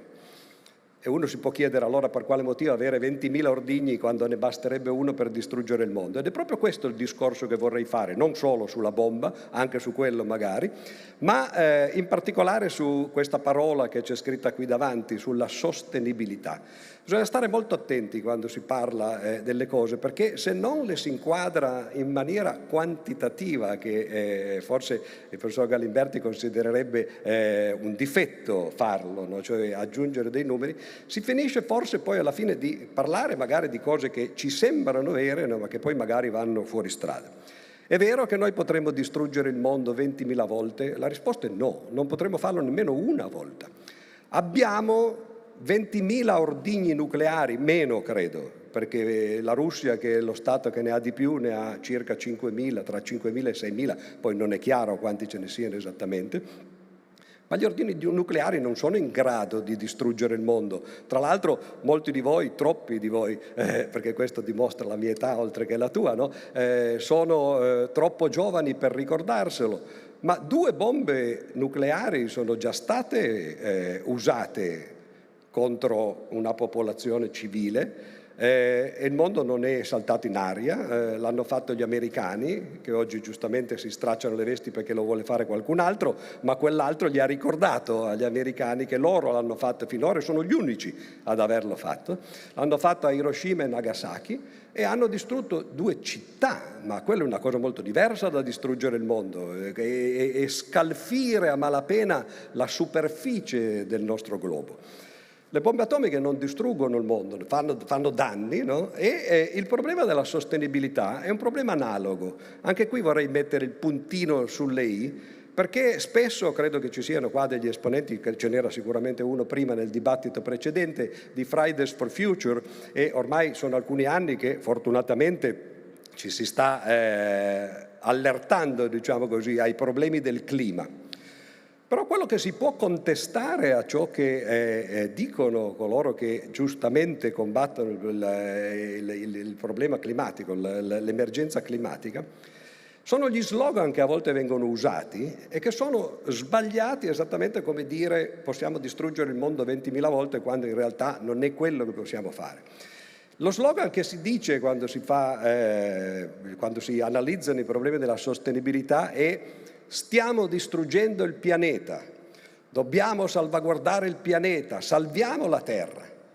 Niente di tutto questo è in gioco per quanto riguarda il problema climatico. E allora vorrei argomentare un po' questa mia affermazione, che a prima vista può sembrare un po' conservatrice, anche se poi cercherò di dirvi che il problema climatico lo si combatte essendo conservatori e non essendo progressisti. Questo può essere paradossale, anche perché conservatore in politica soprattutto viene usato, perlomeno da certe parti politiche, in un senso negativo, come una condanna morale. I conservatori sono coloro che non vogliono cambiare le cose. Ma per risolvere il problema climatico l'obiettivo è proprio quello di mantenere la Terra com'è, anzi addirittura di farla tornare indietro nel tempo, quindi non soltanto di conservarla come sta, ma addirittura di farla regredire a quello che era qualche anno, qualche decennio o qualche periodo di tempo fa. Quindi bisogna stare attenti quando si parla di queste cose. Allora, come si affronta questo problema climatico? E quello che mi è stato chiesto di fare brevemente in una mezz'oretta è di far capire come il problema climatico, ma in realtà tutti i problemi che affrontiamo al giorno d'oggi, non è un problema isolato da una parte e non è un problema semplice dall'altra. I problemi, soprattutto quando sono problemi globali, sono complicati e soprattutto sono tutti interconnessi, c'è una complessità che è una cosa un po' diversa dalla complicazione. I problemi complessi sono quelli per affrontare i quali bisogna spesso guardare con tanti tipi di approcci diversi, cercare di metterli insieme, perché sono un po' come delle coperte, uno tira da una parte la coperta, si scopre dall'altra parte, eccetera, no? E quando uno crede di fare qualche cosa che va bene in una direzione, poi si accorge che invece sta andando male dall'altra direzione. Tra l'altro faccio solo una parentesi, vi sarete accorti in questi giorni che sono giorni in cui vengono assegnati i premi Nobel, ieri è stato assegnato quello per la fisica, oggi per la chimica. Ebbene, il premio Nobel dello scorso anno per la fisica è andato un italiano, uno dei 3 che l'hanno vinto, che tutti voi conoscerete ormai, che si chiama Giorgio Parisi, e lui ha preso il premio Nobel proprio perché ha dedicato la sua carriera scientifica a studiare quelli che si chiamano i problemi complessi, per l'appunto. Ed è questo il motivo per cui questi problemi oggi sono così importanti, perché si è capito che la complessità è qualcosa che va oltre la complicazione, qualcosa che richiede approcci interdisciplinari. Non possiamo pensare di risolvere i problemi da soli non nel senso individuale, ma soltanto con un unico punto di vista, bensì bisogna mettersi insieme da tante parti. Ho accennato prima alla bomba. C'entra la bomba, per esempio, col problema di sostenibilità? O più in generale c'entrano gli armamenti, perché la bomba atomica è solo uno dei tanti armamenti. Avrete notato che della guerra che si combatte adesso in Ucraina, che è quella che attira l'attenzione di tutti noi perché i giornali ce la fanno vedere, ma anche nelle altre 50 guerre circa che vengono combattute oggi, nel giorno di oggi proprio, no? E nelle settimane e nei mesi passati, di cui nessuno parla. Si parla di una guerra perché ci interessa particolarmente, forse perché è vicina a noi, le altre guerre non ci interessano troppo, no? Ebbene, in tutte queste guerre ovviamente si usano armamenti, non si sono usati finora, appunto, eccetto da parte degli americani, armamenti nucleari, il che vuol dire che il problema della guerra è legato agli armamenti convenzionali, no? E anche ovviamente in generale, no? Agli armamenti atomici. Ora, qual è il problema degli armamenti? A parte diciamo così, il giudizio morale che possiamo dare sul fatto che qualcuno si mette a costruire, a usare per l'appunto il cervello, l'ingegnosità, l'ingegno per poi costruire delle cose che in fondo vanno a danno dei propri vicini e dell'umanità in generale. Uno dei problemi degli armamenti è che si spendono delle cifre che sono per noi perlomeno inimmaginabili. Allora cerchiamo per un momento di dare alcune cifre, tanto per capire cosa questo significa dal punto di vista proprio dei quattrini. Ogni anno si spendono al mondo 2.000 miliardi di dollari o di euro, quando sono le cifre così grandi non fa poi grande differenza, 2.000 miliardi di dollari o di euro all'anno per armamenti.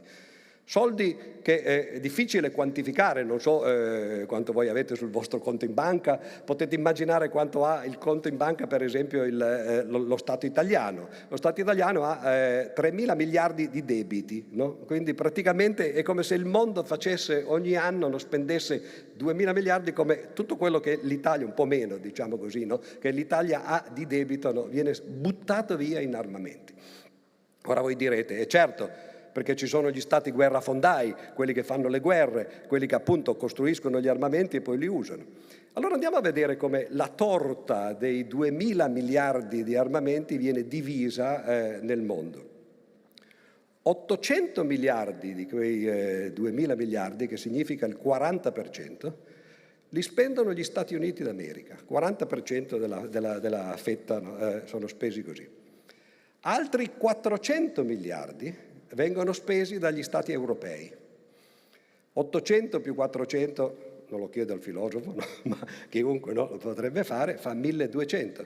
Cioè più della metà degli armamenti del mondo intero vengono spesi da quelli che si chiamano i paesi della NATO, cioè gli Stati Uniti e l'Europa. Ci sono anche altri stati dentro, no? Ma comunque questo è il grosso della fetta.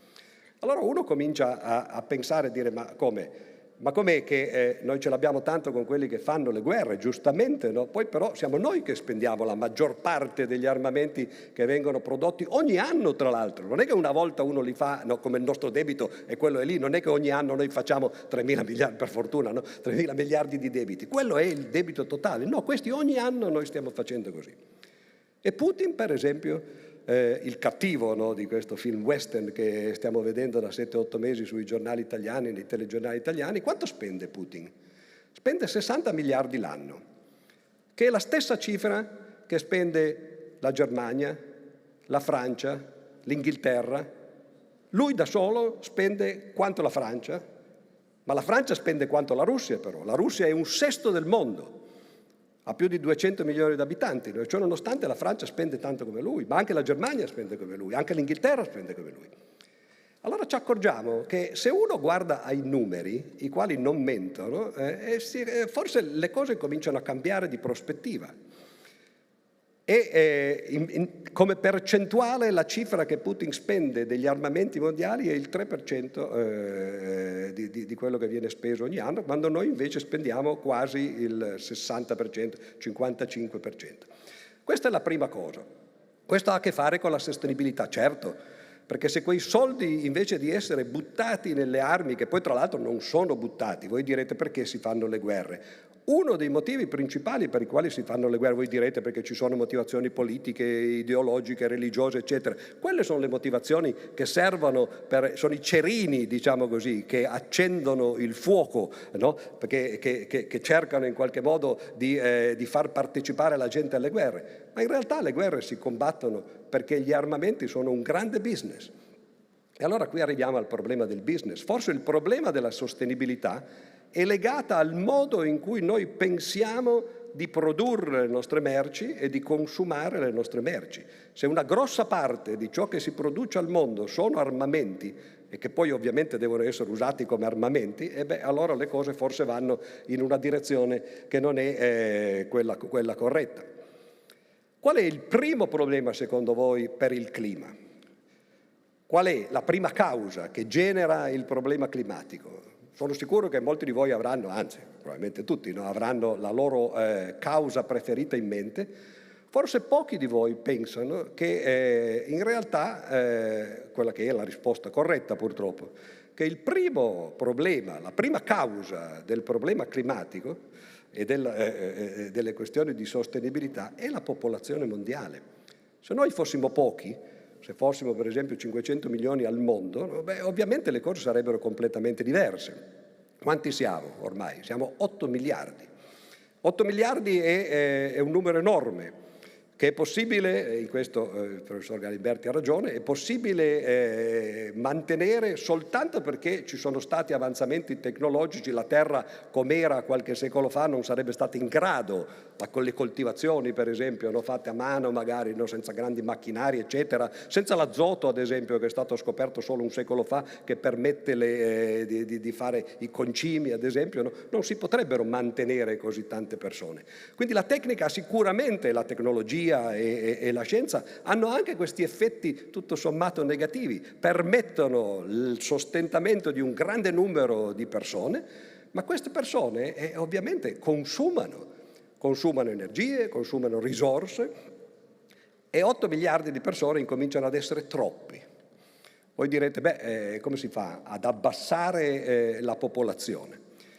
Per esempio noi abbiamo trovato uno dei mezzi, che anzi è l'unico mezzo che finora sembra funzionare, di contenimento della popolazione. Ed è, dispiace dirlo, è una brutta cosa da dire, ma adesso poi spiego in che senso, no, è così e forse diventa vero brutta. Chi è che non fa figli? No, non fanno i figli i ricchi. Le famiglie ricche in genere hanno meno figli delle famiglie povere, sono proprio i poveri che hanno tanti figli. E gli stati ricchi in genere fanno meno figli degli stati poveri. Quindi il problema della crescita della popolazione è un problema legato alla povertà.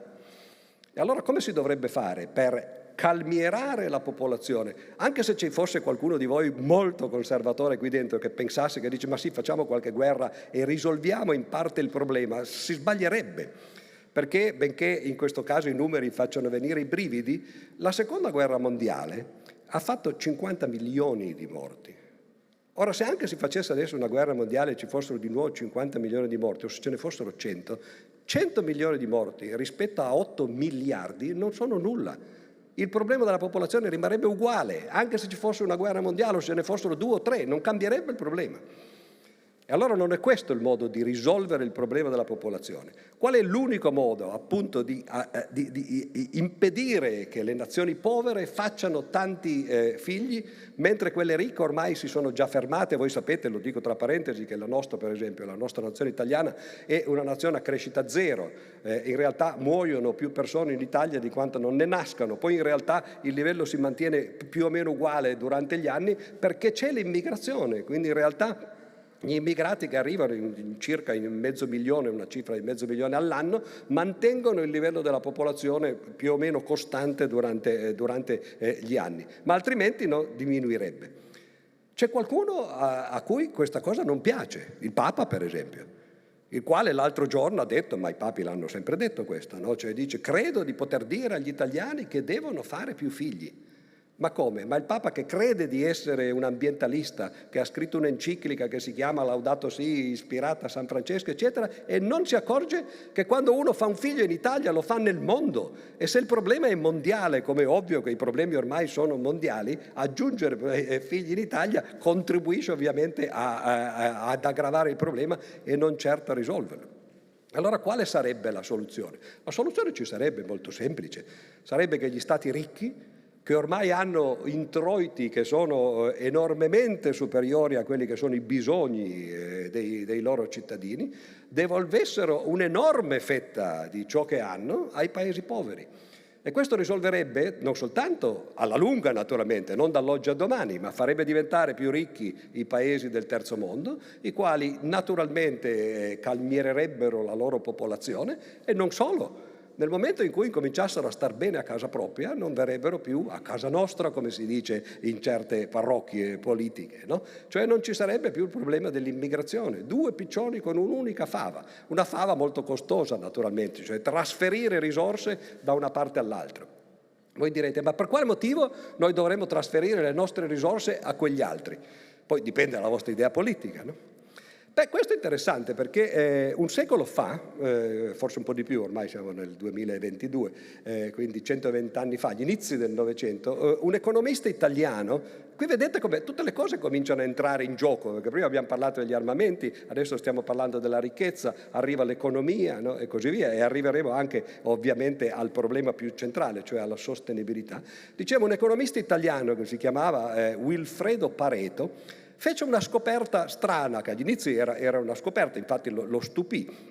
Studiava la distribuzione delle proprietà terriere in Italia, eravamo agli inizi del Novecento, ricordatevi che la riforma agraria in Italia la si fece solo dopo la Seconda Guerra Mondiale, fu uno dei grandi successi di quelli che bisogna in qualche modo accettare di assegnare alla democrazia cristiana, cioè la riforma terriera. Ma lui si accorse agli inizi del Novecento che le terre erano distribuite in una maniera completamente disuguale. Il 20% della popolazione aveva l'80% delle terre. Ora, e poi si accorse tra l'altro che questo 20-80, queste 2 cifre, erano cose che succedevano molto spesso. Si andava a vedere altri commerci, altri tipi di distribuzione delle ricchezze e delle risorse e ci si accorgeva che più o meno era sempre così, 20% che consuma o possiede l'80% delle ricchezze o delle risorse. E questo è quello che succede, per esempio, nella distribuzione della ricchezza nel mondo.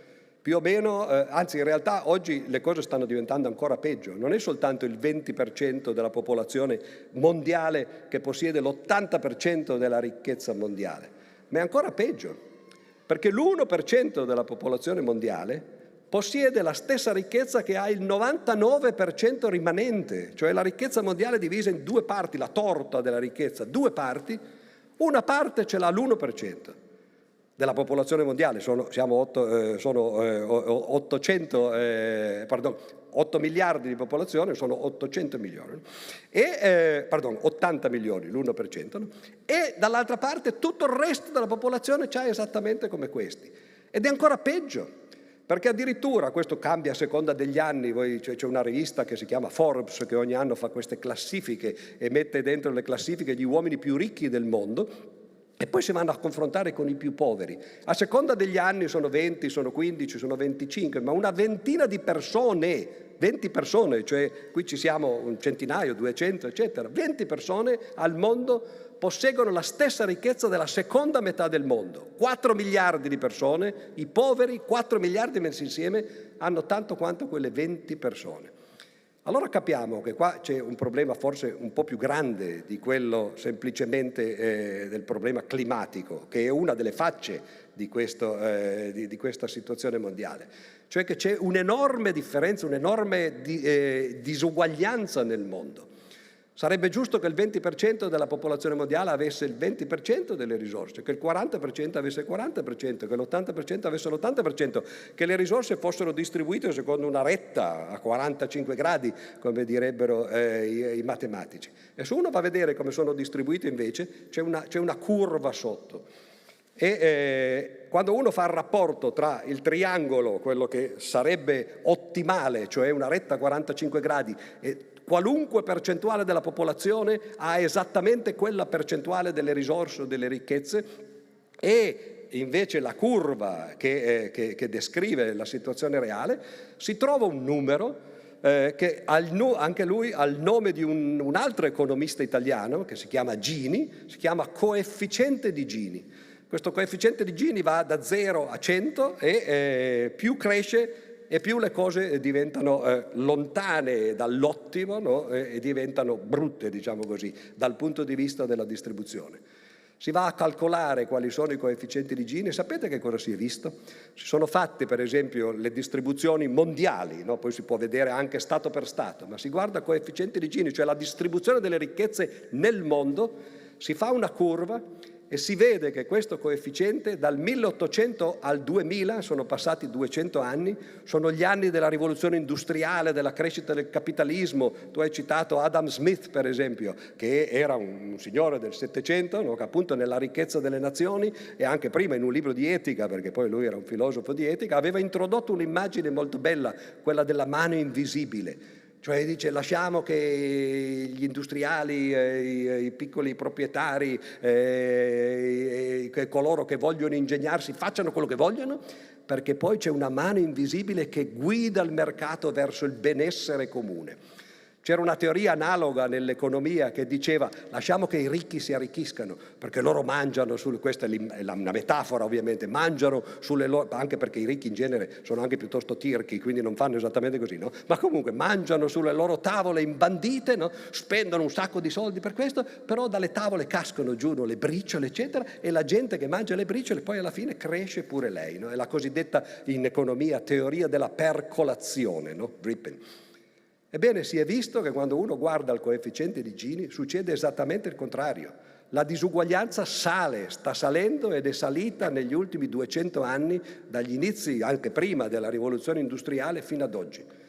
Cioè il mondo sta andando in una direzione che è l'esatto contrario, no? Di quello che tu dicevi che uno potrebbe immaginare, verso il sol dell'avvenir, verso il progresso, eccetera. Sta seguendo quello che è una legge fondamentale della fisica, che si chiama la seconda legge della termodinamica, che dice che le cose vanno sempre peggio, cari miei, non sempre meglio. Uno può illudersi magari di farla andare un po' meglio, no? In certi momenti, ma alla lunga, no? Vabbè, alla lunga, come diceva Keynes, saremo tutti morti, ma alla lunga, no, della storia del nostro mondo, no, le cose vanno peggio e non vanno meglio, e questa è una conferma. Le disuguaglianze stanno crescendo invece che diminuire. Altro che l'idea che noi con la democrazia, eccetera, abbiamo portato, no, al mondo una ventata di libertà e stiamo andando verso il meglio, stiamo andando verso il peggio.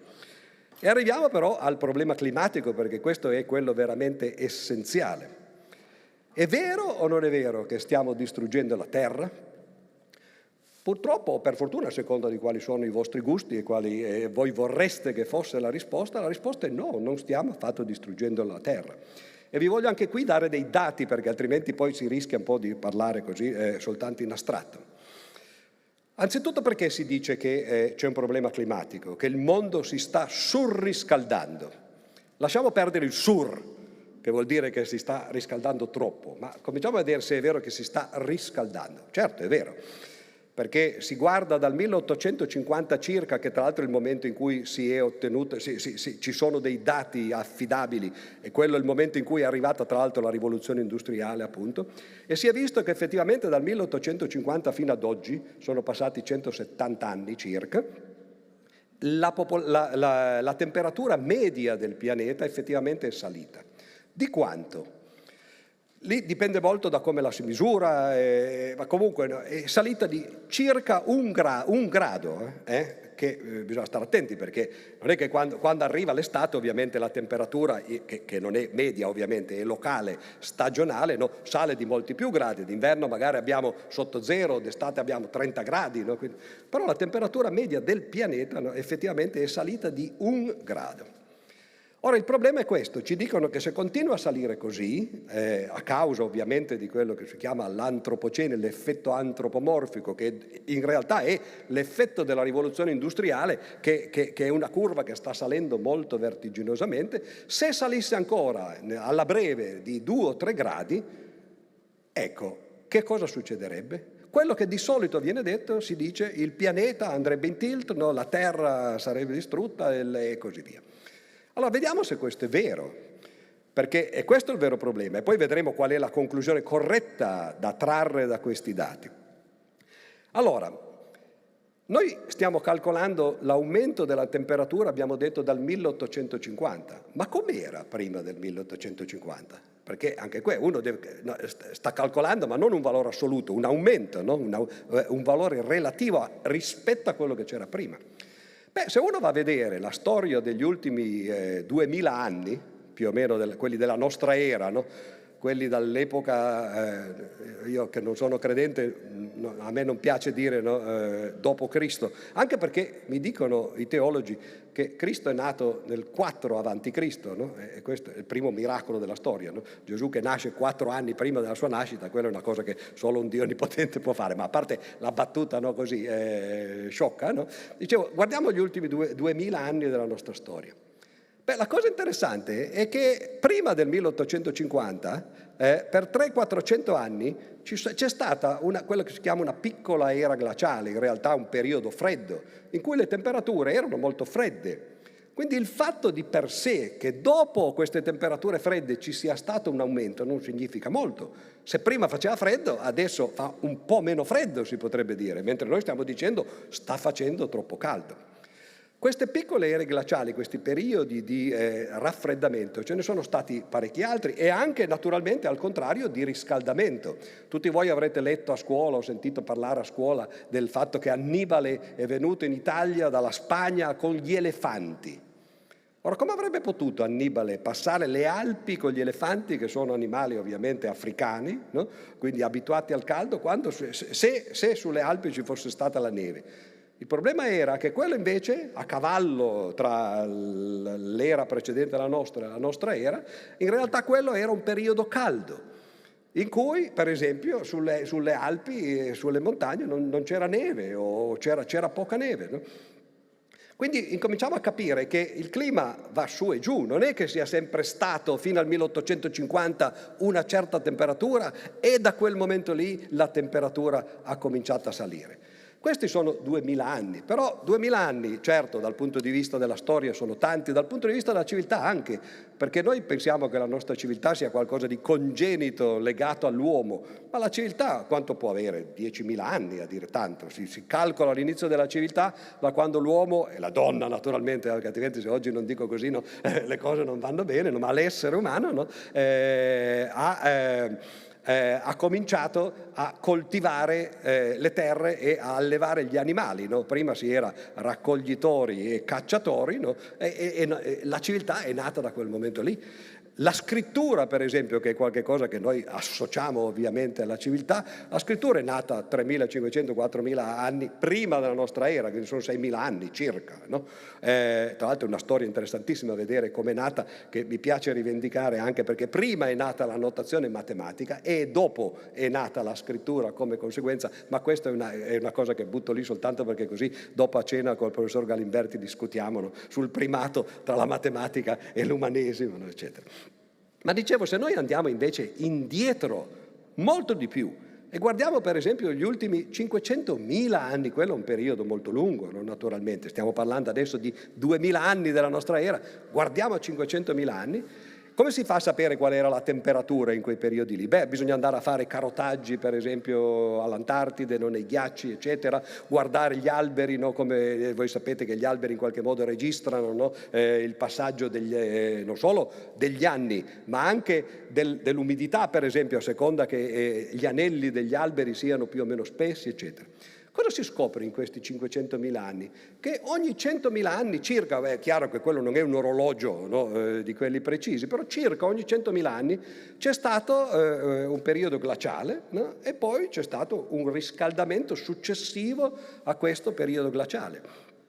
E allora uno dice, ma allora che cosa significa? Questa temperatura va su e giù. Guardiamo ancora di più indietro, non so se mi potete mandare l'unica immagine che faccio per essere multimediale, ma è pur sempre meglio di te che non ne hai fatta nemmeno una. Ecco, questa qui è l'unica immagine che vi faccio vedere. Questa è un'immagine che è straordinaria perché fa vedere quanti pregiudizi noi abbiamo e la temperatura media del pianeta negli ultimi 500 milioni di anni, non 500.000 come prima, ma 500 milioni di anni. Questi non sono negazionisti, questo è lo Smithsonian Institute, che è una delle grandi istituzioni scientifiche americane, che fa vedere come è cambiata la temperatura nel mondo negli ultimi 500.000 anni. Noi naturalmente siamo qua alla fine, non so, ecco qua, bene, siamo qua, no? Vedete qui. Guardate questa linea qua, quella linea tratteggiata, che cosa divide? Divide il rosso dal blu, i periodi caldi dai periodi freddi. Cosa vuol dire caldo? Vuol dire che quando il mondo stava nella parte rossa, il pianeta era così caldo che non c'erano ghiacci non solo sulle Alpi, ma da nessuna parte al mondo. Non c'erano ghiacci sull'Artide e sull'Antartide. Quando oggi gli ambientalisti ci dicono stanno sciogliendo i ghiacciai sulle montagne, addirittura, no? Al Polo Nord si vedono questi massi di ghiaccio, no? che entrano nell'acqua e si sciolgono. Certo. Ma guardate quanta parte di questi 500 milioni di anni è stata sopra quel livello. Ora voi direte, sì, ma noi siamo qui dove c'è la vita. Cosa c'era qua? Beh, mi dispiace deludervi perché adesso non so come voi abbiate studiato, perché a scuola non ce le fanno mai studiare. Ci fanno studiare questo puntino qui, no? E nient'altro di quello che è successo al mondo. Ma in realtà la vita nel mondo ha una storia estremamente interessante che dura 4 miliardi di anni, che adesso vi racconterò nel dettaglio, no? Naturalmente, perché così almeno andremo avanti, no? Per un po' di tempo, no? Molto velocemente. La Terra è nata circa 4 miliardi e mezzo di anni fa, è nata nel senso che si è agglomerata, secondo tra l'altro una teoria di Kant, la famosa teoria di Kant-Laplace, no? Perché Kant era un filosofo che amava molto la scienza, che è nato tra l'altro come pensatore scientifico. E comunque la Terra si è aggregata circa 4 miliardi e mezzo di anni fa. La vita è arrivata quasi subito. Questo lo dico per coloro che pensano che la vita debba essere un evento eccezionale che richieda l'intervento di chissà chi o di chissà cosa. In realtà quello che la storia ci fa pensare è che sia esattamente il contrario, che sia un evento probabilmente molto banale, che quando ci sono le condizioni adatte, e questo vuol dire che pochi anni dopo, 500 milioni di anni dopo dalla nascita della Terra, quando la Terra era naturalmente, no, una palla di fuoco che riceveva meteoriti da tutto il sistema solare, eccetera, come si è stabilizzata un po', è nata la vita. La storia della vita della Terra è divisa in 2 parti. Mi dispiace per Cesare che divideva sempre per 3, no? Divisa est in partes tres, ma è divisa in 2 parti. I primi 2 miliardi e i secondi 2 miliardi. Cosa è successo nei primi 2 miliardi? È successo che sono nate molte specie animali, cioè microrganismi, eccetera, che vivevano perfettamente. Vivevano ovviamente nelle condizioni che aveva il pianeta all'epoca. Quali erano queste condizioni? A parte la temperatura, che questo è molto più in là naturalmente, questo è semplicemente 500 milioni di anni e sto parlando invece di 4 miliardi di anni fa. Però l'atmosfera terrestre, questa è la cosa fondamentale, perché noi stiamo parlando per esempio del riscaldamento globale, no? che viene influenzato dalla composizione dell'atmosfera, in particolare dalla CO2, la famosa CO2. No? Nell'atmosfera terrestre, 4 miliardi di anni fa, non c'era praticamente ossigeno. Gli organismi che vivevano all'epoca erano quello che si chiama anaerobici, vivevano senza aria. e vivevano benissimo, erano felicissimi, fino a quando non sono arrivati gli inquinatori. I grandi inquinatori della storia, non noi poverini che siamo una caricatura di inquinamento, dopo quello che stiamo dicendo. Cosa hanno fatto questi grandi inquinatori? E chi erano anzitutto? Erano i primi organismi fotosintetici, quelli che prendevano energia dalla luce del sole, no? E che facevano quello che oggi fanno le piante. Agli inizi poi erano alghe più che altro, no? Ma poi sono arrivate ovviamente le piante. E queste piante, gli antecedenti, gli antenati delle piante, che cosa facevano? Inquinavano l'atmosfera, cambiavano la composizione dei gas dell'atmosfera e che cosa hanno fatto? Loro sì che hanno distrutto praticamente quasi tutta la vita che c'era sul pianeta. Quasi tutte le specie esistenti che erano prosperate per 2 miliardi di anni se ne sono andate.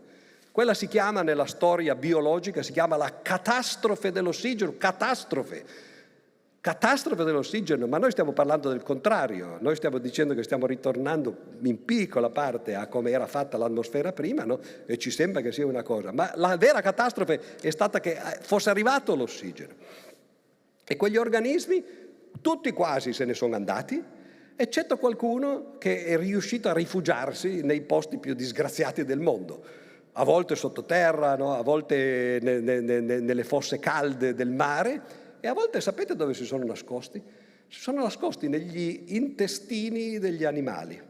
Avrete sentito dire che gli animali in parte sono inquinanti oggi perché hanno delle emissioni, no? Emettono gas, che in genere è gas metano. Come mai emettono gas metano? Perché dentro hanno alcuni dei sopravvissuti, i survivors, no? Di questi organismi che prima erano la maggioranza, anzi la totalità della vita terrestre, e che adesso sono rimasti lì e che fanno quello che possono, vivono negli intestini delle mucche e di tanti altri animali, no? E producono metano. Dopo di quello, naturalmente, ad un certo punto quelli sono scomparsi, eccetto questi pochi sopravvissuti, la vita ha cominciato di nuovo a riprendersi e sono arrivati gli organismi aerobici questa volta. Prima le piante, poi gli animali e così via, e questo è andato avanti a lungo fino più o meno a quel periodo lì. Anche lì, fino a 600 milioni di anni fa, non è che ci fosse poi molto, c'erano tanti microrganismi, migliaia di specie, eccetera, però cose poco interessanti. Cosa è successo verso 600 milioni di anni fa? È successa quella che viene chiamata l'esplosione del Cambriano. Per qualche motivo, qualcuno dice addirittura che probabilmente c'è stata un'inversione tra i poli e l'equatore, cioè quelli che erano i vecchi poli, la Terra ha ruotato di 90 gradi. È come se oggi la Terra ruotasse e naturalmente ci sono i ghiacciai così che diventano ormai l'equatore, si sciolgono eccetera, succedono questi cataclismi e spesso dai cataclismi nascono le cose che poi procedono e prosperano. L'esplosione del Cambriano fa sì che nasca una varietà enorme di vite, di forme di vita. E queste forme di vita sono quelle che sono vissute tutto questo periodo, la maggior parte del quale, come abbiamo visto prima, aveva temperature enormemente più alte di quelle di oggi, tanto da impedire la formazione dei ghiacci. Il che significa che la temperatura, notate che la temperatura nostra oggi è questa, media del pianeta. Notate che qui effettivamente c'è stato un balzo, però è un balzo che è pur sempre molto inferiore a quello che c'è stato qui. Notate che qui si sta parlando di milioni di anni, quindi questo qui sono tipo 35-40 milioni di anni fa, ma pur sempre una temperatura estremamente bassa per gli standard del pianeta, e ci sono stati altri momenti in cui era più o meno come adesso, un po' di più, e la maggior parte del tempo è stata di più.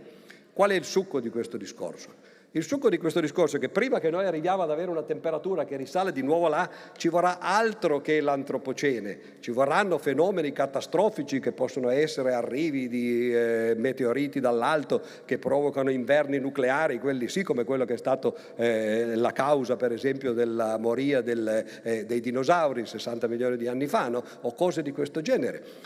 Ma quello che noi stiamo facendo non ha nulla a che vedere con la vita e la prosperità del pianeta da una parte e delle forme viventi dall'altra. E allora qual è il succo di tutto questo discorso? Il succo è che noi non dobbiamo dire, perché stiamo dicendo semplicemente una falsità, che stiamo facendo del male al pianeta, che mettiamo in pericolo la vita del pianeta, che la Terra è in pericolo, eccetera. La Terra va benissimo, se ne frega di noi, prima o poi morirà pure lei, perché le cose finiscono al mondo, no? Ma non siamo noi a distruggerla.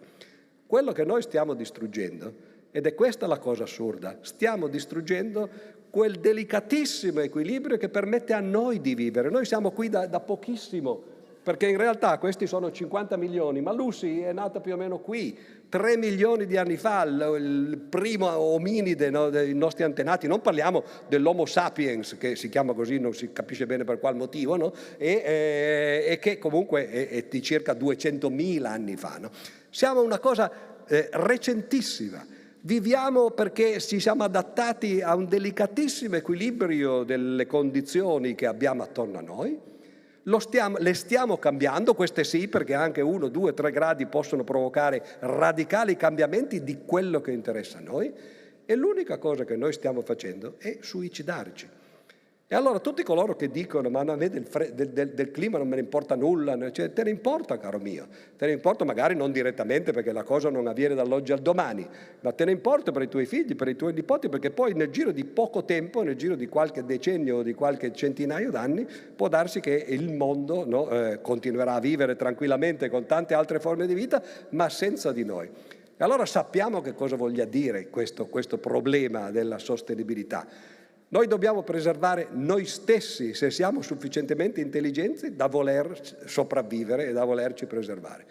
Se non lo siamo, è giusto che periamo, non ci preoccupiamo, lasciamo che in fondo la nostra specie non è una delle migliori. E qui concludo, perché legandomi a quello che hai detto tu dicevi con un certo connotato morale anche, guardate che cosa ha fatto quel pilota che ha schiacciato il bottone che ha fatto cadere la bomba atomica. Ma questo non è un problema di quel pilota lì, questo è un problema dell'uomo.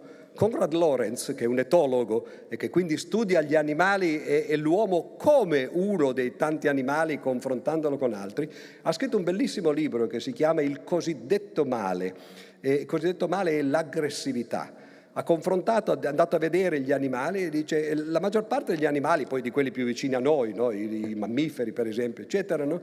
Non uccide per il gusto di uccidere, non uccide se non c'è un motivo. Certo, uccide per vivere, per mangiare, però non si accanisce contro e soprattutto la maggior parte degli animali, pochissimi animali, non lo fanno, non si accanisce contro i membri della propria specie. Noi in questo siamo, secondo Konrad Lorenz, siamo simili ai ratti. Come mai? Perché siamo come i ratti una specie animale che in qualche condizione, no, e spesso lo facciamo, no, cioè ci accaniamo contro i nostri simili. Ma quando è che c'è stato il salto di qualità? E questo è quello che Lorenz spiega molto bene.